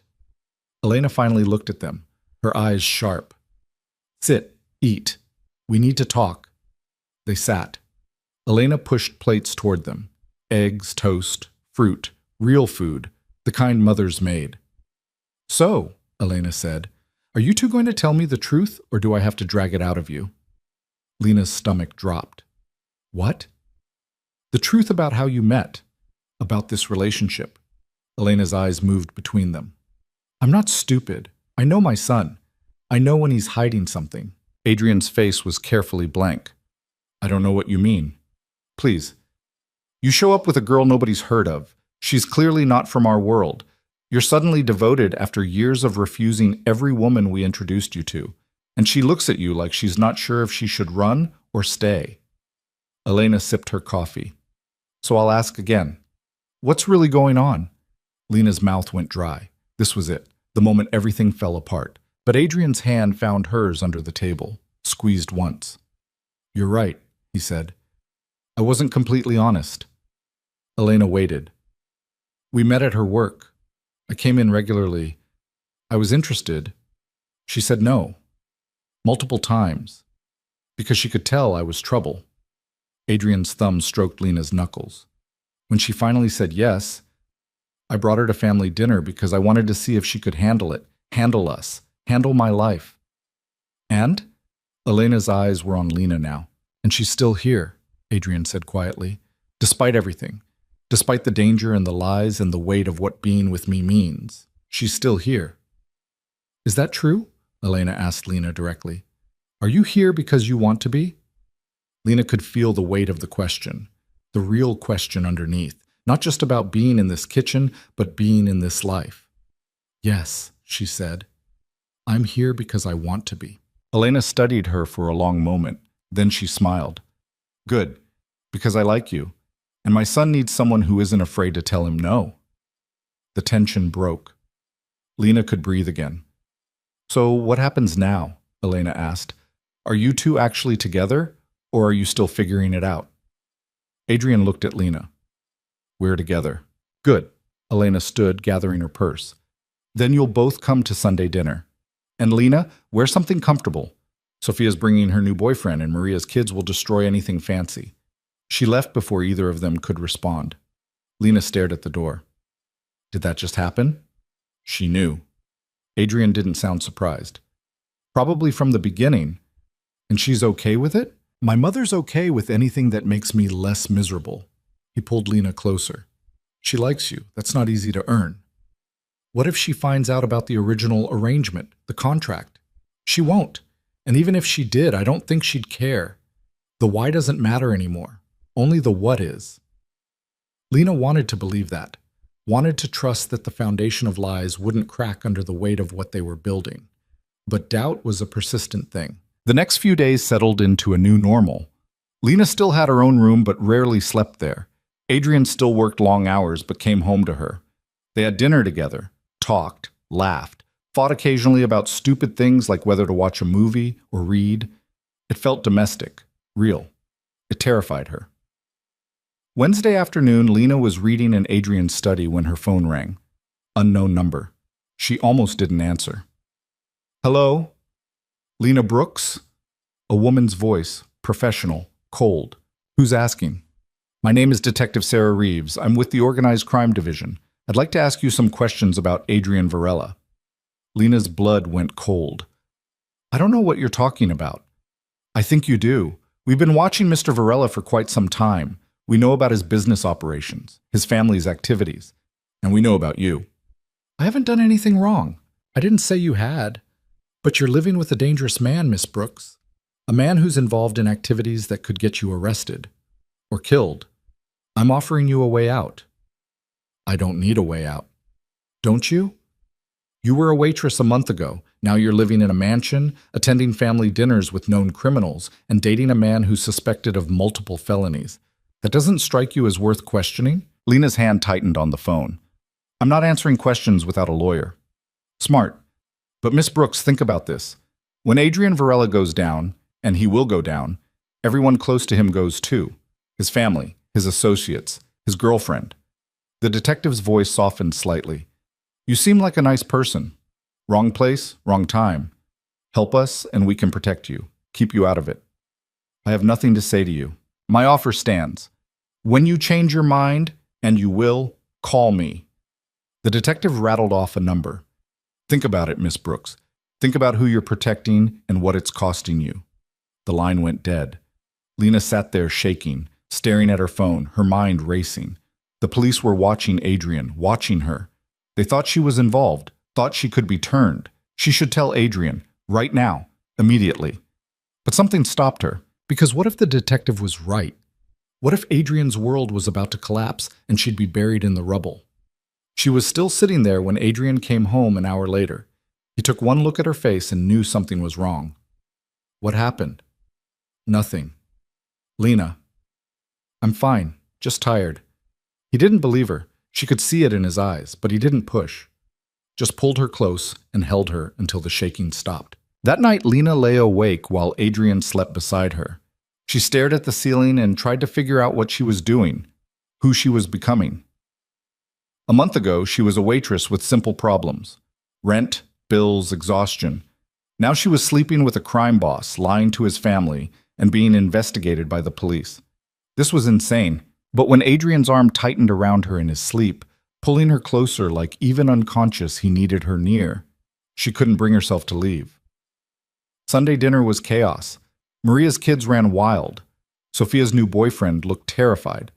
Carlos presided over everything with amused detachment, while Elena orchestrated the meal like a general commanding troops. Lena helped in the kitchen, chopping vegetables, while Sophia interrogated her about Adrian's habits. Does he still refuse to eat vegetables? Sophia asked. He eats them if I cook them. You cook for him? Sometimes, when he actually comes home at a reasonable hour. Wow, he must really like you. Adrian doesn't let anyone cook for him. Sophia's eyes were sharp. You're different from what I expected. What did you expect? Someone harder, more glamorous, someone who looked like she belonged in his world.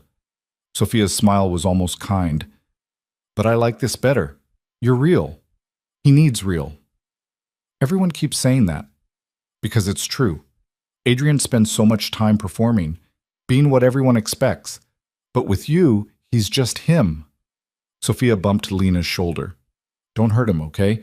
He pretends he's invincible, but he's not. The words sat heavy in Lena's chest. Because she could hurt him. Was maybe already hurting him by keeping secrets about the detective's call.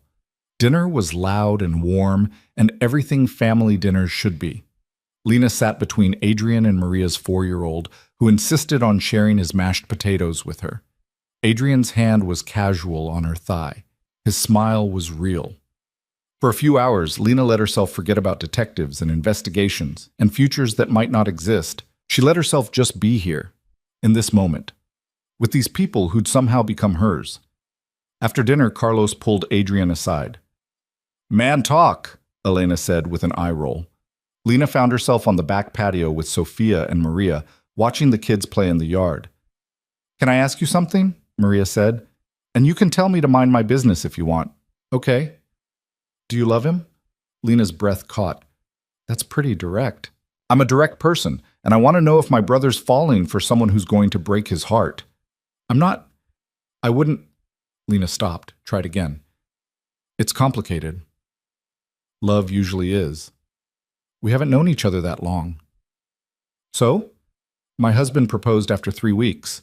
Sometimes you just know. Maria's eyes were kind. I'm not trying to pressure you. I'm just trying to figure out if I should start wedding planning or damage control. Definitely no wedding planning. But you care about him. Lena looked through the window at Adrian. He was laughing at something his father said. His whole face transformed. Yeah, I care about him. Good enough for now. Maria stood. Come on, let's rescue Sophia's boyfriend before Uncle Vincent tells him about the time we all got food poisoning at Cousin Marco's wedding. The ride home was quiet. Adrian drove with one hand on the wheel, the other holding Lena's. He seemed distracted, tense. Your dad said something, Lena guessed. He's worried. There's some business trouble. Rivals making moves. He wants me to handle it. What kind of handling? Adrian was quiet for a long moment. The kind I don't want to talk about with you. Because it's illegal? Or because it's violent? Both. Lena looked at their joined hands. I knew what you were when I agreed to this. Knowing and seeing are different things. I've seen enough. The blood on your knuckles after Marco. The way people look at you. I'm not stupid, Adrian. I never thought you were. He pulled into the driveway but didn't kill the engine. But there's a difference between knowing I'm capable of violence and watching me actually be violent. I don't want you to see that side of me. Why not? Because once you see it, you can't unsee it. And I like the way you look at me now, like I'm just a man, not a monster. Lena's chest ached. You're not a monster. You don't know that. Yes, I do. She turned to face him fully. Monsters don't teach their nephews about dinosaurs. They don't hold their mother's hand during dinner. They don't look at me like I'm something precious. Her hand cupped his face. You do bad things. That doesn't make you bad. That's naive. Maybe, but I believe it anyway. Adrian kissed her, hard and desperate, like he was trying to prove something or apologize for something, or maybe both. When they broke apart, his forehead rested against hers. I have to go out of town tomorrow. Business. 3 days. Okay. You'll stay here. Security will be with you. Don't go anywhere alone. Adrian, please. Just while I'm gone. I need to know you're safe. The fear in his voice made her agree. Okay. I'll stay. Thank you. He kissed her again, softer this time. Come on. Let's go inside. That night, they made love like it might be the last time. Adrian was intense, focused, almost desperate, like he was trying to memorize her, every sound, every touch, every way she responded. Afterward, he held her close and didn't sleep. What aren't you telling me? Lena asked quietly. A lot of things. Things that would keep you up at night. Tell me anyway. Why? Because I want to know you, all of you, not just the parts you think I can handle. Adrian was silent for so long she thought he wouldn't answer. Then, the business trouble isn't just rivals, it's federal investigation. They've been building a case against my family for 2 years. They're close to moving. My father wants me to clean house, make sure there's nothing they can use against us. How do you clean house? People who know too much disappear. Evidence gets destroyed. Witnesses change their stories or stop talking entirely. You're going to kill people. Probably, if they don't cooperate. Lena should have been horrified, should have pulled away, should have run. Instead, she held him tighter. Be careful. That's it? That's all you have to say? What do you want me to say? That I'm shocked? I'm not. That I'm going to leave? I'm not doing that either. She pulled back enough to look at his face. I knew what you were, Adrian. I chose this anyway. I don't get to be horrified now. You should be. Probably. But I'm more worried about you coming back safe than I am about the morality of what you're doing. What does that say about me? That you're in too deep. Yeah, I really am. He kissed her. Not desperate this time. Tender. Like she was something breakable he was trying to protect. They fell asleep tangled together. Lena's last thought was that she should tell him about the detective. Should warn him. Tomorrow, she told herself. She'd tell him tomorrow. But tomorrow came too fast. Adrian left before dawn, kissed her goodbye while she was still half asleep, promised to call, was gone before she could fully wake up. Lena spent the day restless. The house felt too big without him, too empty. Security stayed outside, silent, watching. She tried to read, tried to watch TV, tried to convince herself everything would be fine. Her phone rang at noon, unknown number. She knew who it was before she answered. Miss Brooks? Detective Reeves said. Have you thought about my offer? I told you. I know what you told me, but circumstances have changed. Adrian Varela left town this morning. We know where he's going. We know what he's planning to do. If you help us, we can stop him before he does something he can't come back from. I don't know anything. You live with him. You sleep in his bed. You're at family dinners where business gets discussed. Don't tell me you don't know anything. Lena's heart was racing. Even if I did, I wouldn't help you. Not even to save him? Because that's what this is about, Miss Brooks. If Adrian goes through with what he's planning, there's no coming back. He'll be looking at murder charges, life in prison. But if we can stop him before he acts, if we can get him to cooperate, There's a deal to be made. You want me to betray him to save him? That's insane. That's survival, and it's the only chance he has. The detective's voice went harder. You have 24 hours to decide. After that, we move with or without you, and anyone who gets caught in the crossfire is collateral damage, including you. The line went dead. Lena sat there shaking, her mind spinning. The detective was right about one thing. She was in too deep, in deep enough to drown. She could call Adrian, warn him, tell him everything. Or she could call the detective, try to make a deal, try to save him from himself. Or she could do nothing. Wait. Hope everything worked out. None of the options were good. Her phone rang again. This time it was Adrian's number. She answered. Hi. Hi. His voice was rough, tired. Everything okay there? Fine. Quiet. I miss you. Miss you too. Background noise. Voices. Listen, I can't talk long, but I wanted to hear your voice. When are you coming home? 2 days, maybe 3. Depends on how things go. Be safe. Always. A pause. Lena, if something happens, nothing's going to happen. But if it does, if I don't come back, there's money set aside for you, documents, everything you need to disappear if you have to. My lawyer has the details. Adrian, you're scaring me. I'm being realistic. This business, what I do, it's dangerous.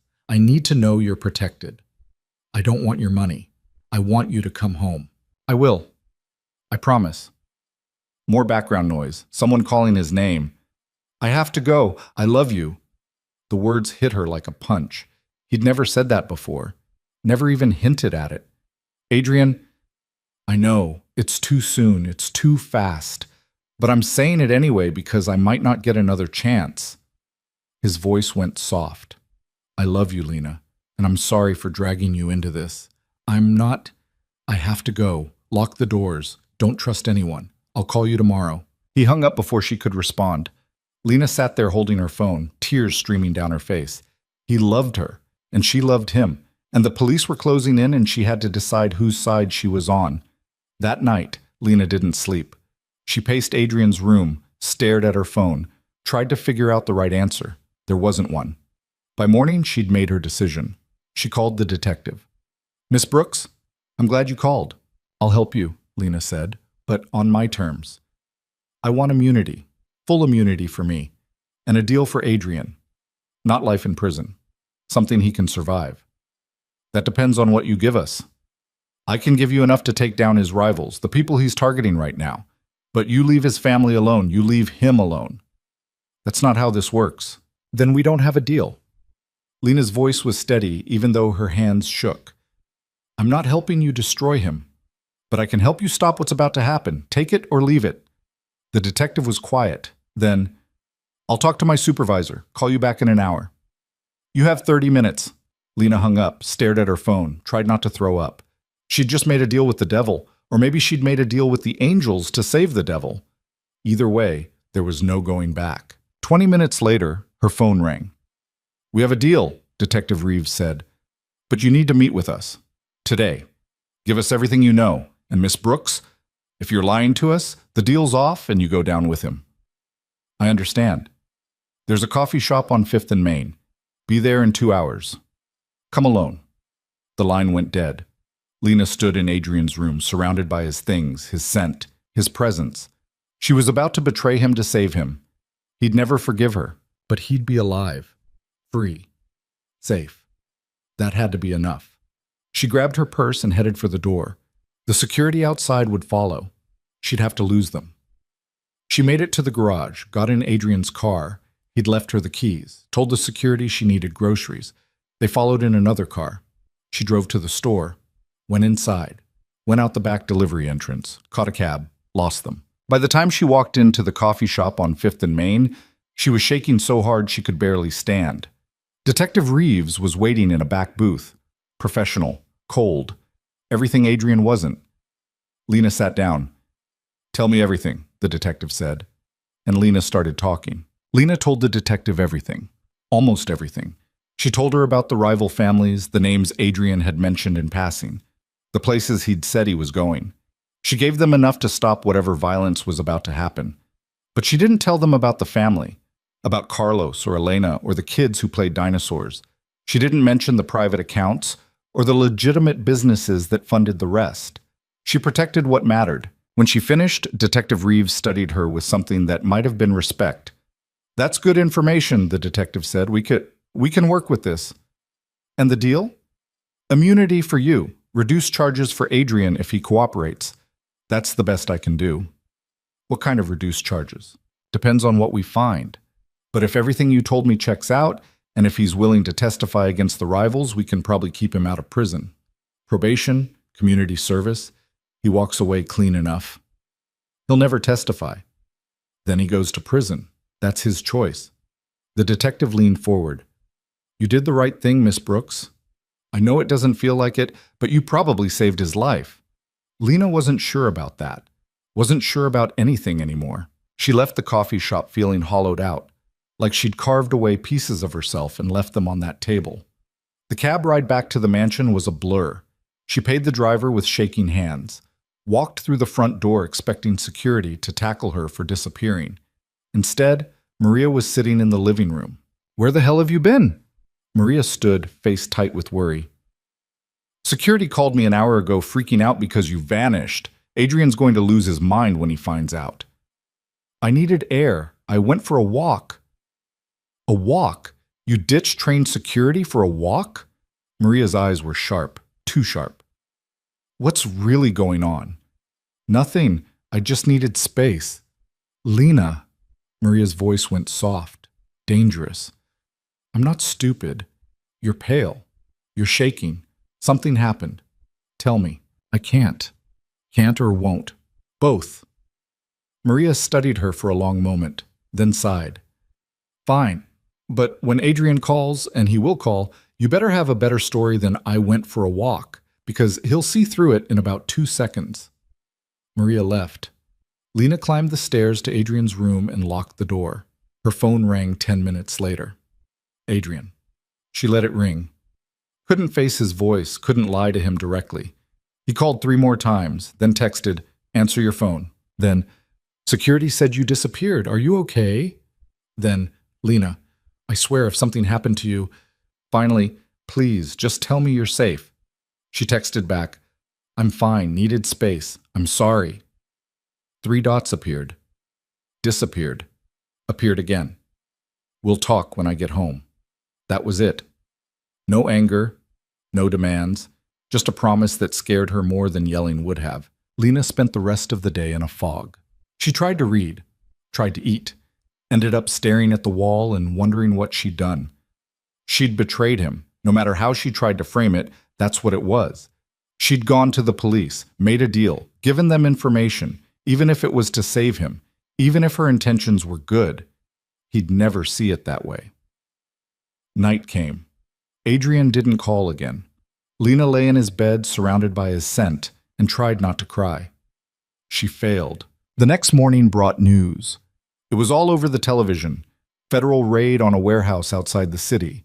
Multiple arrests, suspected organized crime operation shut down. Lena's stomach turned as she watched the coverage. She recognized one of the names, someone Adrian had mentioned, someone he'd been going to meet. Her information had worked. The police had moved, had stopped whatever violence was brewing. But at what cost? Her phone rang. Unknown number. She answered, already knowing. "We got them," Detective Reeves said. "Your information was good. We made 7 arrests, prevented what would have been a bloodbath." "And Adrian?" "Wasn't there. Looks like he never made it to the meeting. Either he got tipped off or he's smarter than we gave him credit for." A pause. "We still want to talk to him. The deal still stands if he cooperates." "He won't." "Maybe you can convince him." "He'll never forgive me for this." "Maybe not, but he'll be alive to be angry." The detective's voice softened slightly. "You did the right thing, Miss Brooks. Remember that when it gets hard." The line went dead. Lena sat on the couch and waited. For Adrian to call. For security to drag her away. For something. The front door opened at noon. Adrian walked in looking like he'd aged 5 years in 3 days. His suit was wrinkled. His face was shadowed. but his eyes went straight to her with an intensity that made her stop breathing. "You're home early," she said. "Meeting got canceled. Raided, actually." He set his bag down slowly, deliberately. "Funny thing. I was on my way there when I got a call. Anonymous tip. Saying federal agents were waiting, so I turned around, came home." Lena's throat was tight. "That's lucky." "Is it?" He walked closer, stopped a few feet away. 7 men arrested. People I was supposed to meet with. People who knew things that could hurt my family. All gone in one raid. "Adrian, the timing's interesting, don't you think? I leave town. You disappear from security. Give them the slip for 3 hours, and then suddenly the feds know exactly where to be and when. I can explain." "Can you?" His voice was quiet, dangerous. "Because from where I'm standing, it looks like my girlfriend, the woman I trusted, the woman I told I loved, went to the police and gave them everything they needed to destroy my family. That's not what happened." "Then what did happen, Lena? And don't lie to me, I deserve the truth." She could lie, could deny everything, could try to salvage this, but she was so tired of lying. "I met with a detective," she said quietly.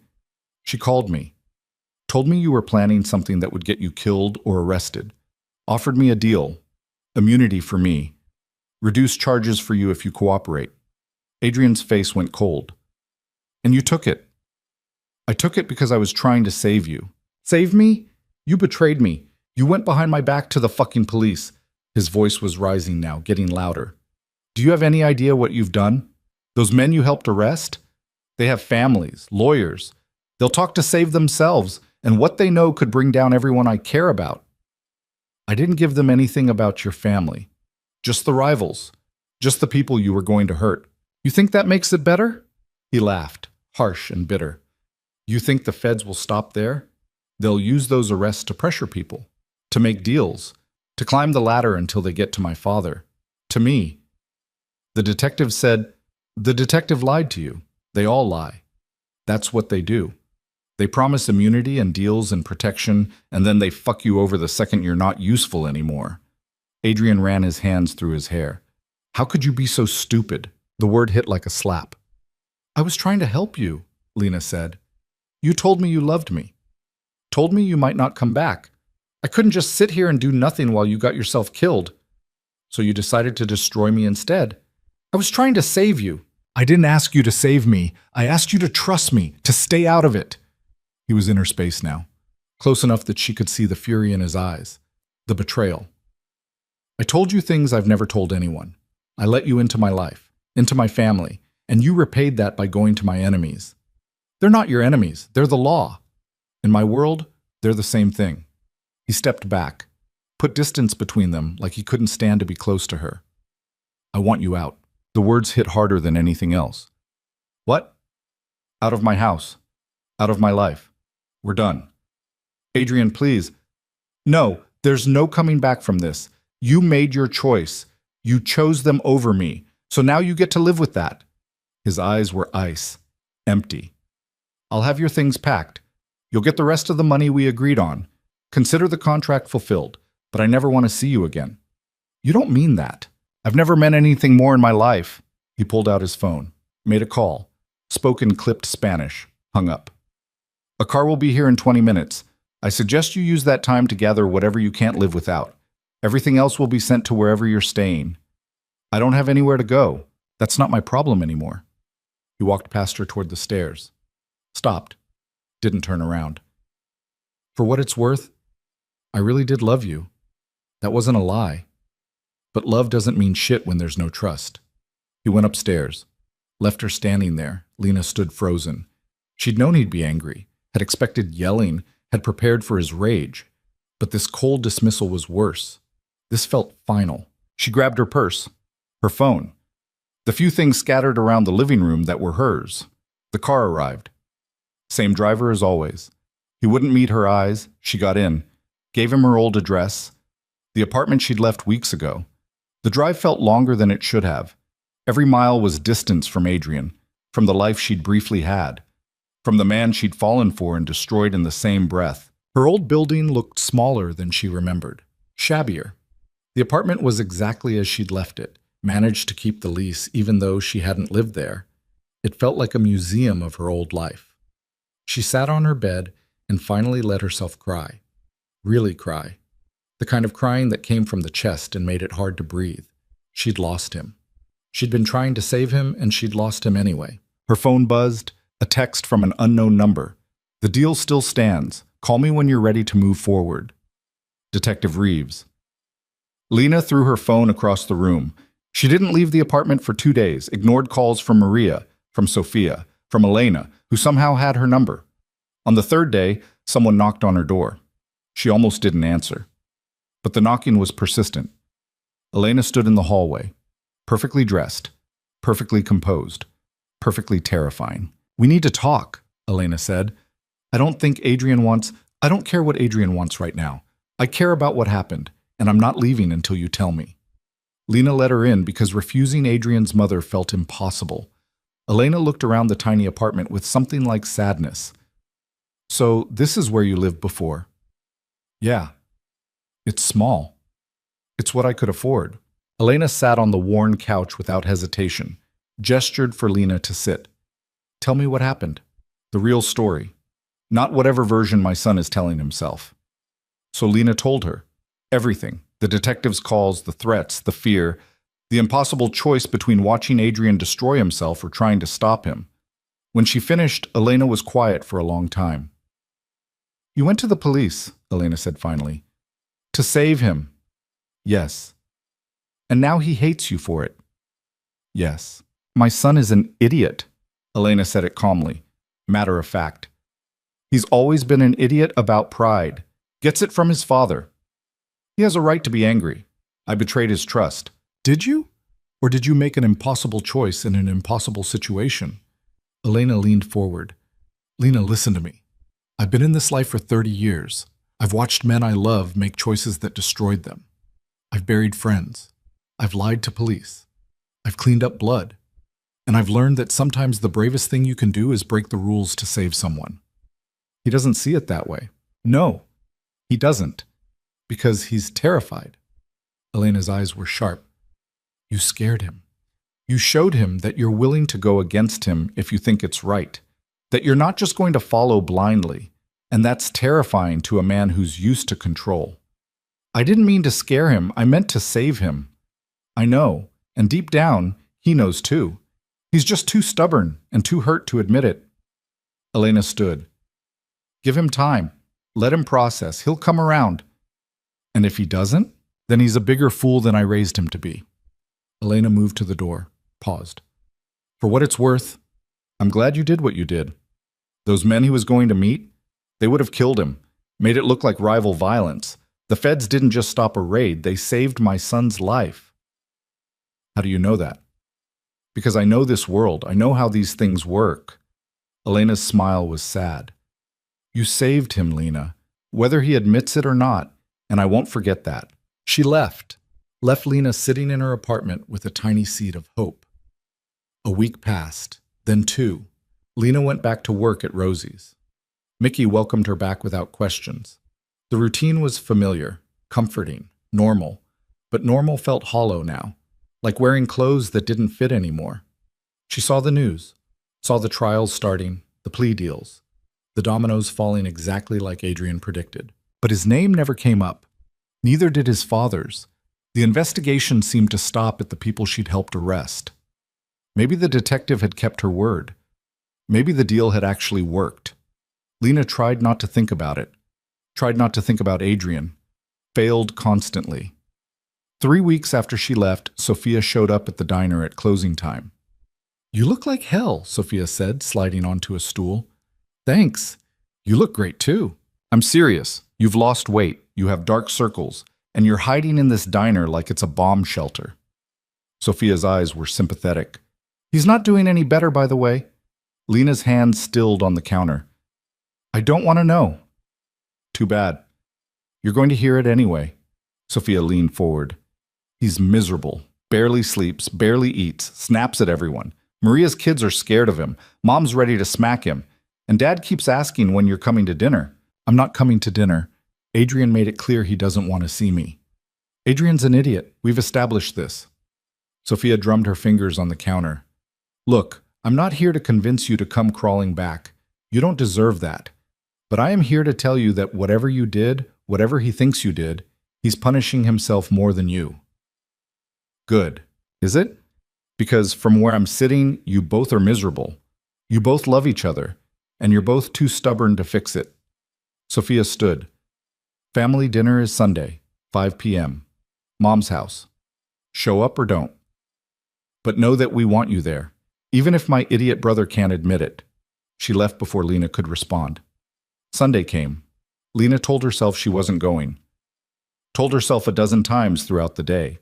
But at 4:30, she was in her car driving to Elena's house. She almost turned around 3 times. Didn't. The house was full when she arrived. Cars in the driveway, noise spilling from windows. The same warm chaos she remembered. She sat in her car for 10 minutes, gripping the steering wheel. Then Elena appeared on the porch, waved her inside like there was no question she'd come. Lena got out of the car, walked to the door on shaking legs. I'm glad you came, Elena said, hugging her tight. He's in the living room. Fair warning, he doesn't know you're here. Maybe I should leave. Nonsense, come. Elena pulled her inside, through the foyer, toward the noise. The living room went quiet when Lena walked in.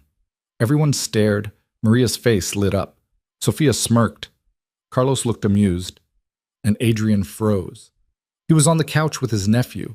He looked exactly like Sophia said, thinner, tired, like he hadn't slept properly in weeks. Their eyes met. The room held its breath. Lena's joining us for dinner, Elena announced like it was already decided. Everyone say hello and then give them some space. There was a chorus of greetings, then people scattered, strategic, deliberate, leaving Lena and Adrian alone. You came, he said finally. Your sister's very persuasive. Which one?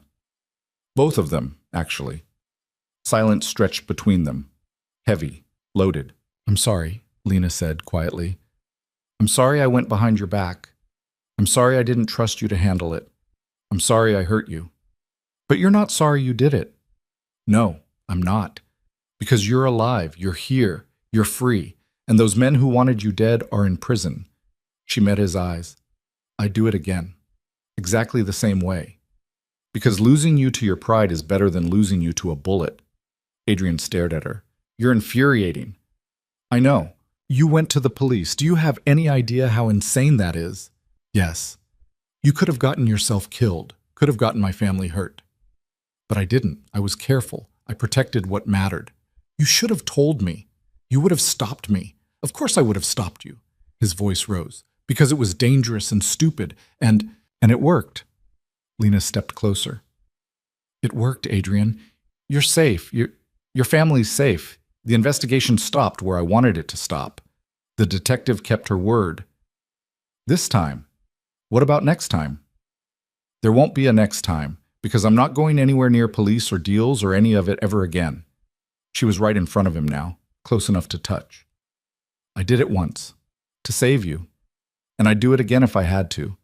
But I really, really hope I never have to. Adrian's hand came up, cupped her face. His thumb traced her cheekbone. I was so angry at you. I know. I'm still angry. I know. But I've been more miserable without you than I've ever been in my life. His forehead dropped to hers. I don't know how to do this. How to be with someone who'll defy me to protect me. You learn. We both learn. Her hands gripped his shirt. I'm not going to be the woman who just agrees with everything, who follows blindly. If you want that, I'm the wrong person. I don't want that. I never wanted that. He pulled back enough to look at her. I want you. Exactly as you are. Even when you're infuriating. Even when I go to the police? Let's not make that a regular thing. Deal. He kissed her, soft and careful like he was afraid she'd disappear, like he was making sure she was real. When they broke apart, the doorway was full of his family, watching, grinning. Finally, Maria said, if you two took any longer, I was going to lock you in a room. Dinner's ready, Elena called. Everyone sit. Lena, you're next to Adrian, where you belong. Dinner was chaos and warmth and everything Lena had missed. Adrian's hand stayed on her thigh the entire meal. His eyes kept finding hers, like he needed to keep checking she was really there. After dinner, they ended up on the back patio, just the two of them, winter air cold enough to see their breath. I meant what I said, Adrian told her. In that car 3 weeks ago. I love you.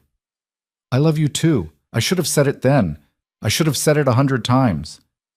You can say it now. I love you. She turned to face him fully. I love you, and I'm terrified of what that means. I'm terrified of your world and the danger and the impossible choices. But I love you anyway. I'm terrified too, he admitted. I'm terrified you'll realize what being with me costs, and you'll leave. I'm terrified something will happen, and I won't be able to protect you. I'm terrified of needing you this much. So what do? We figure it out together. We make mistakes and fix them. We fight and make up. We build something real out of all this mess. His hands cupped her face. No more contracts, no more arrangements, no more expiration dates. Just us. Real and complicated, and probably a disaster half the time. That sounds perfect. Yeah? Yeah.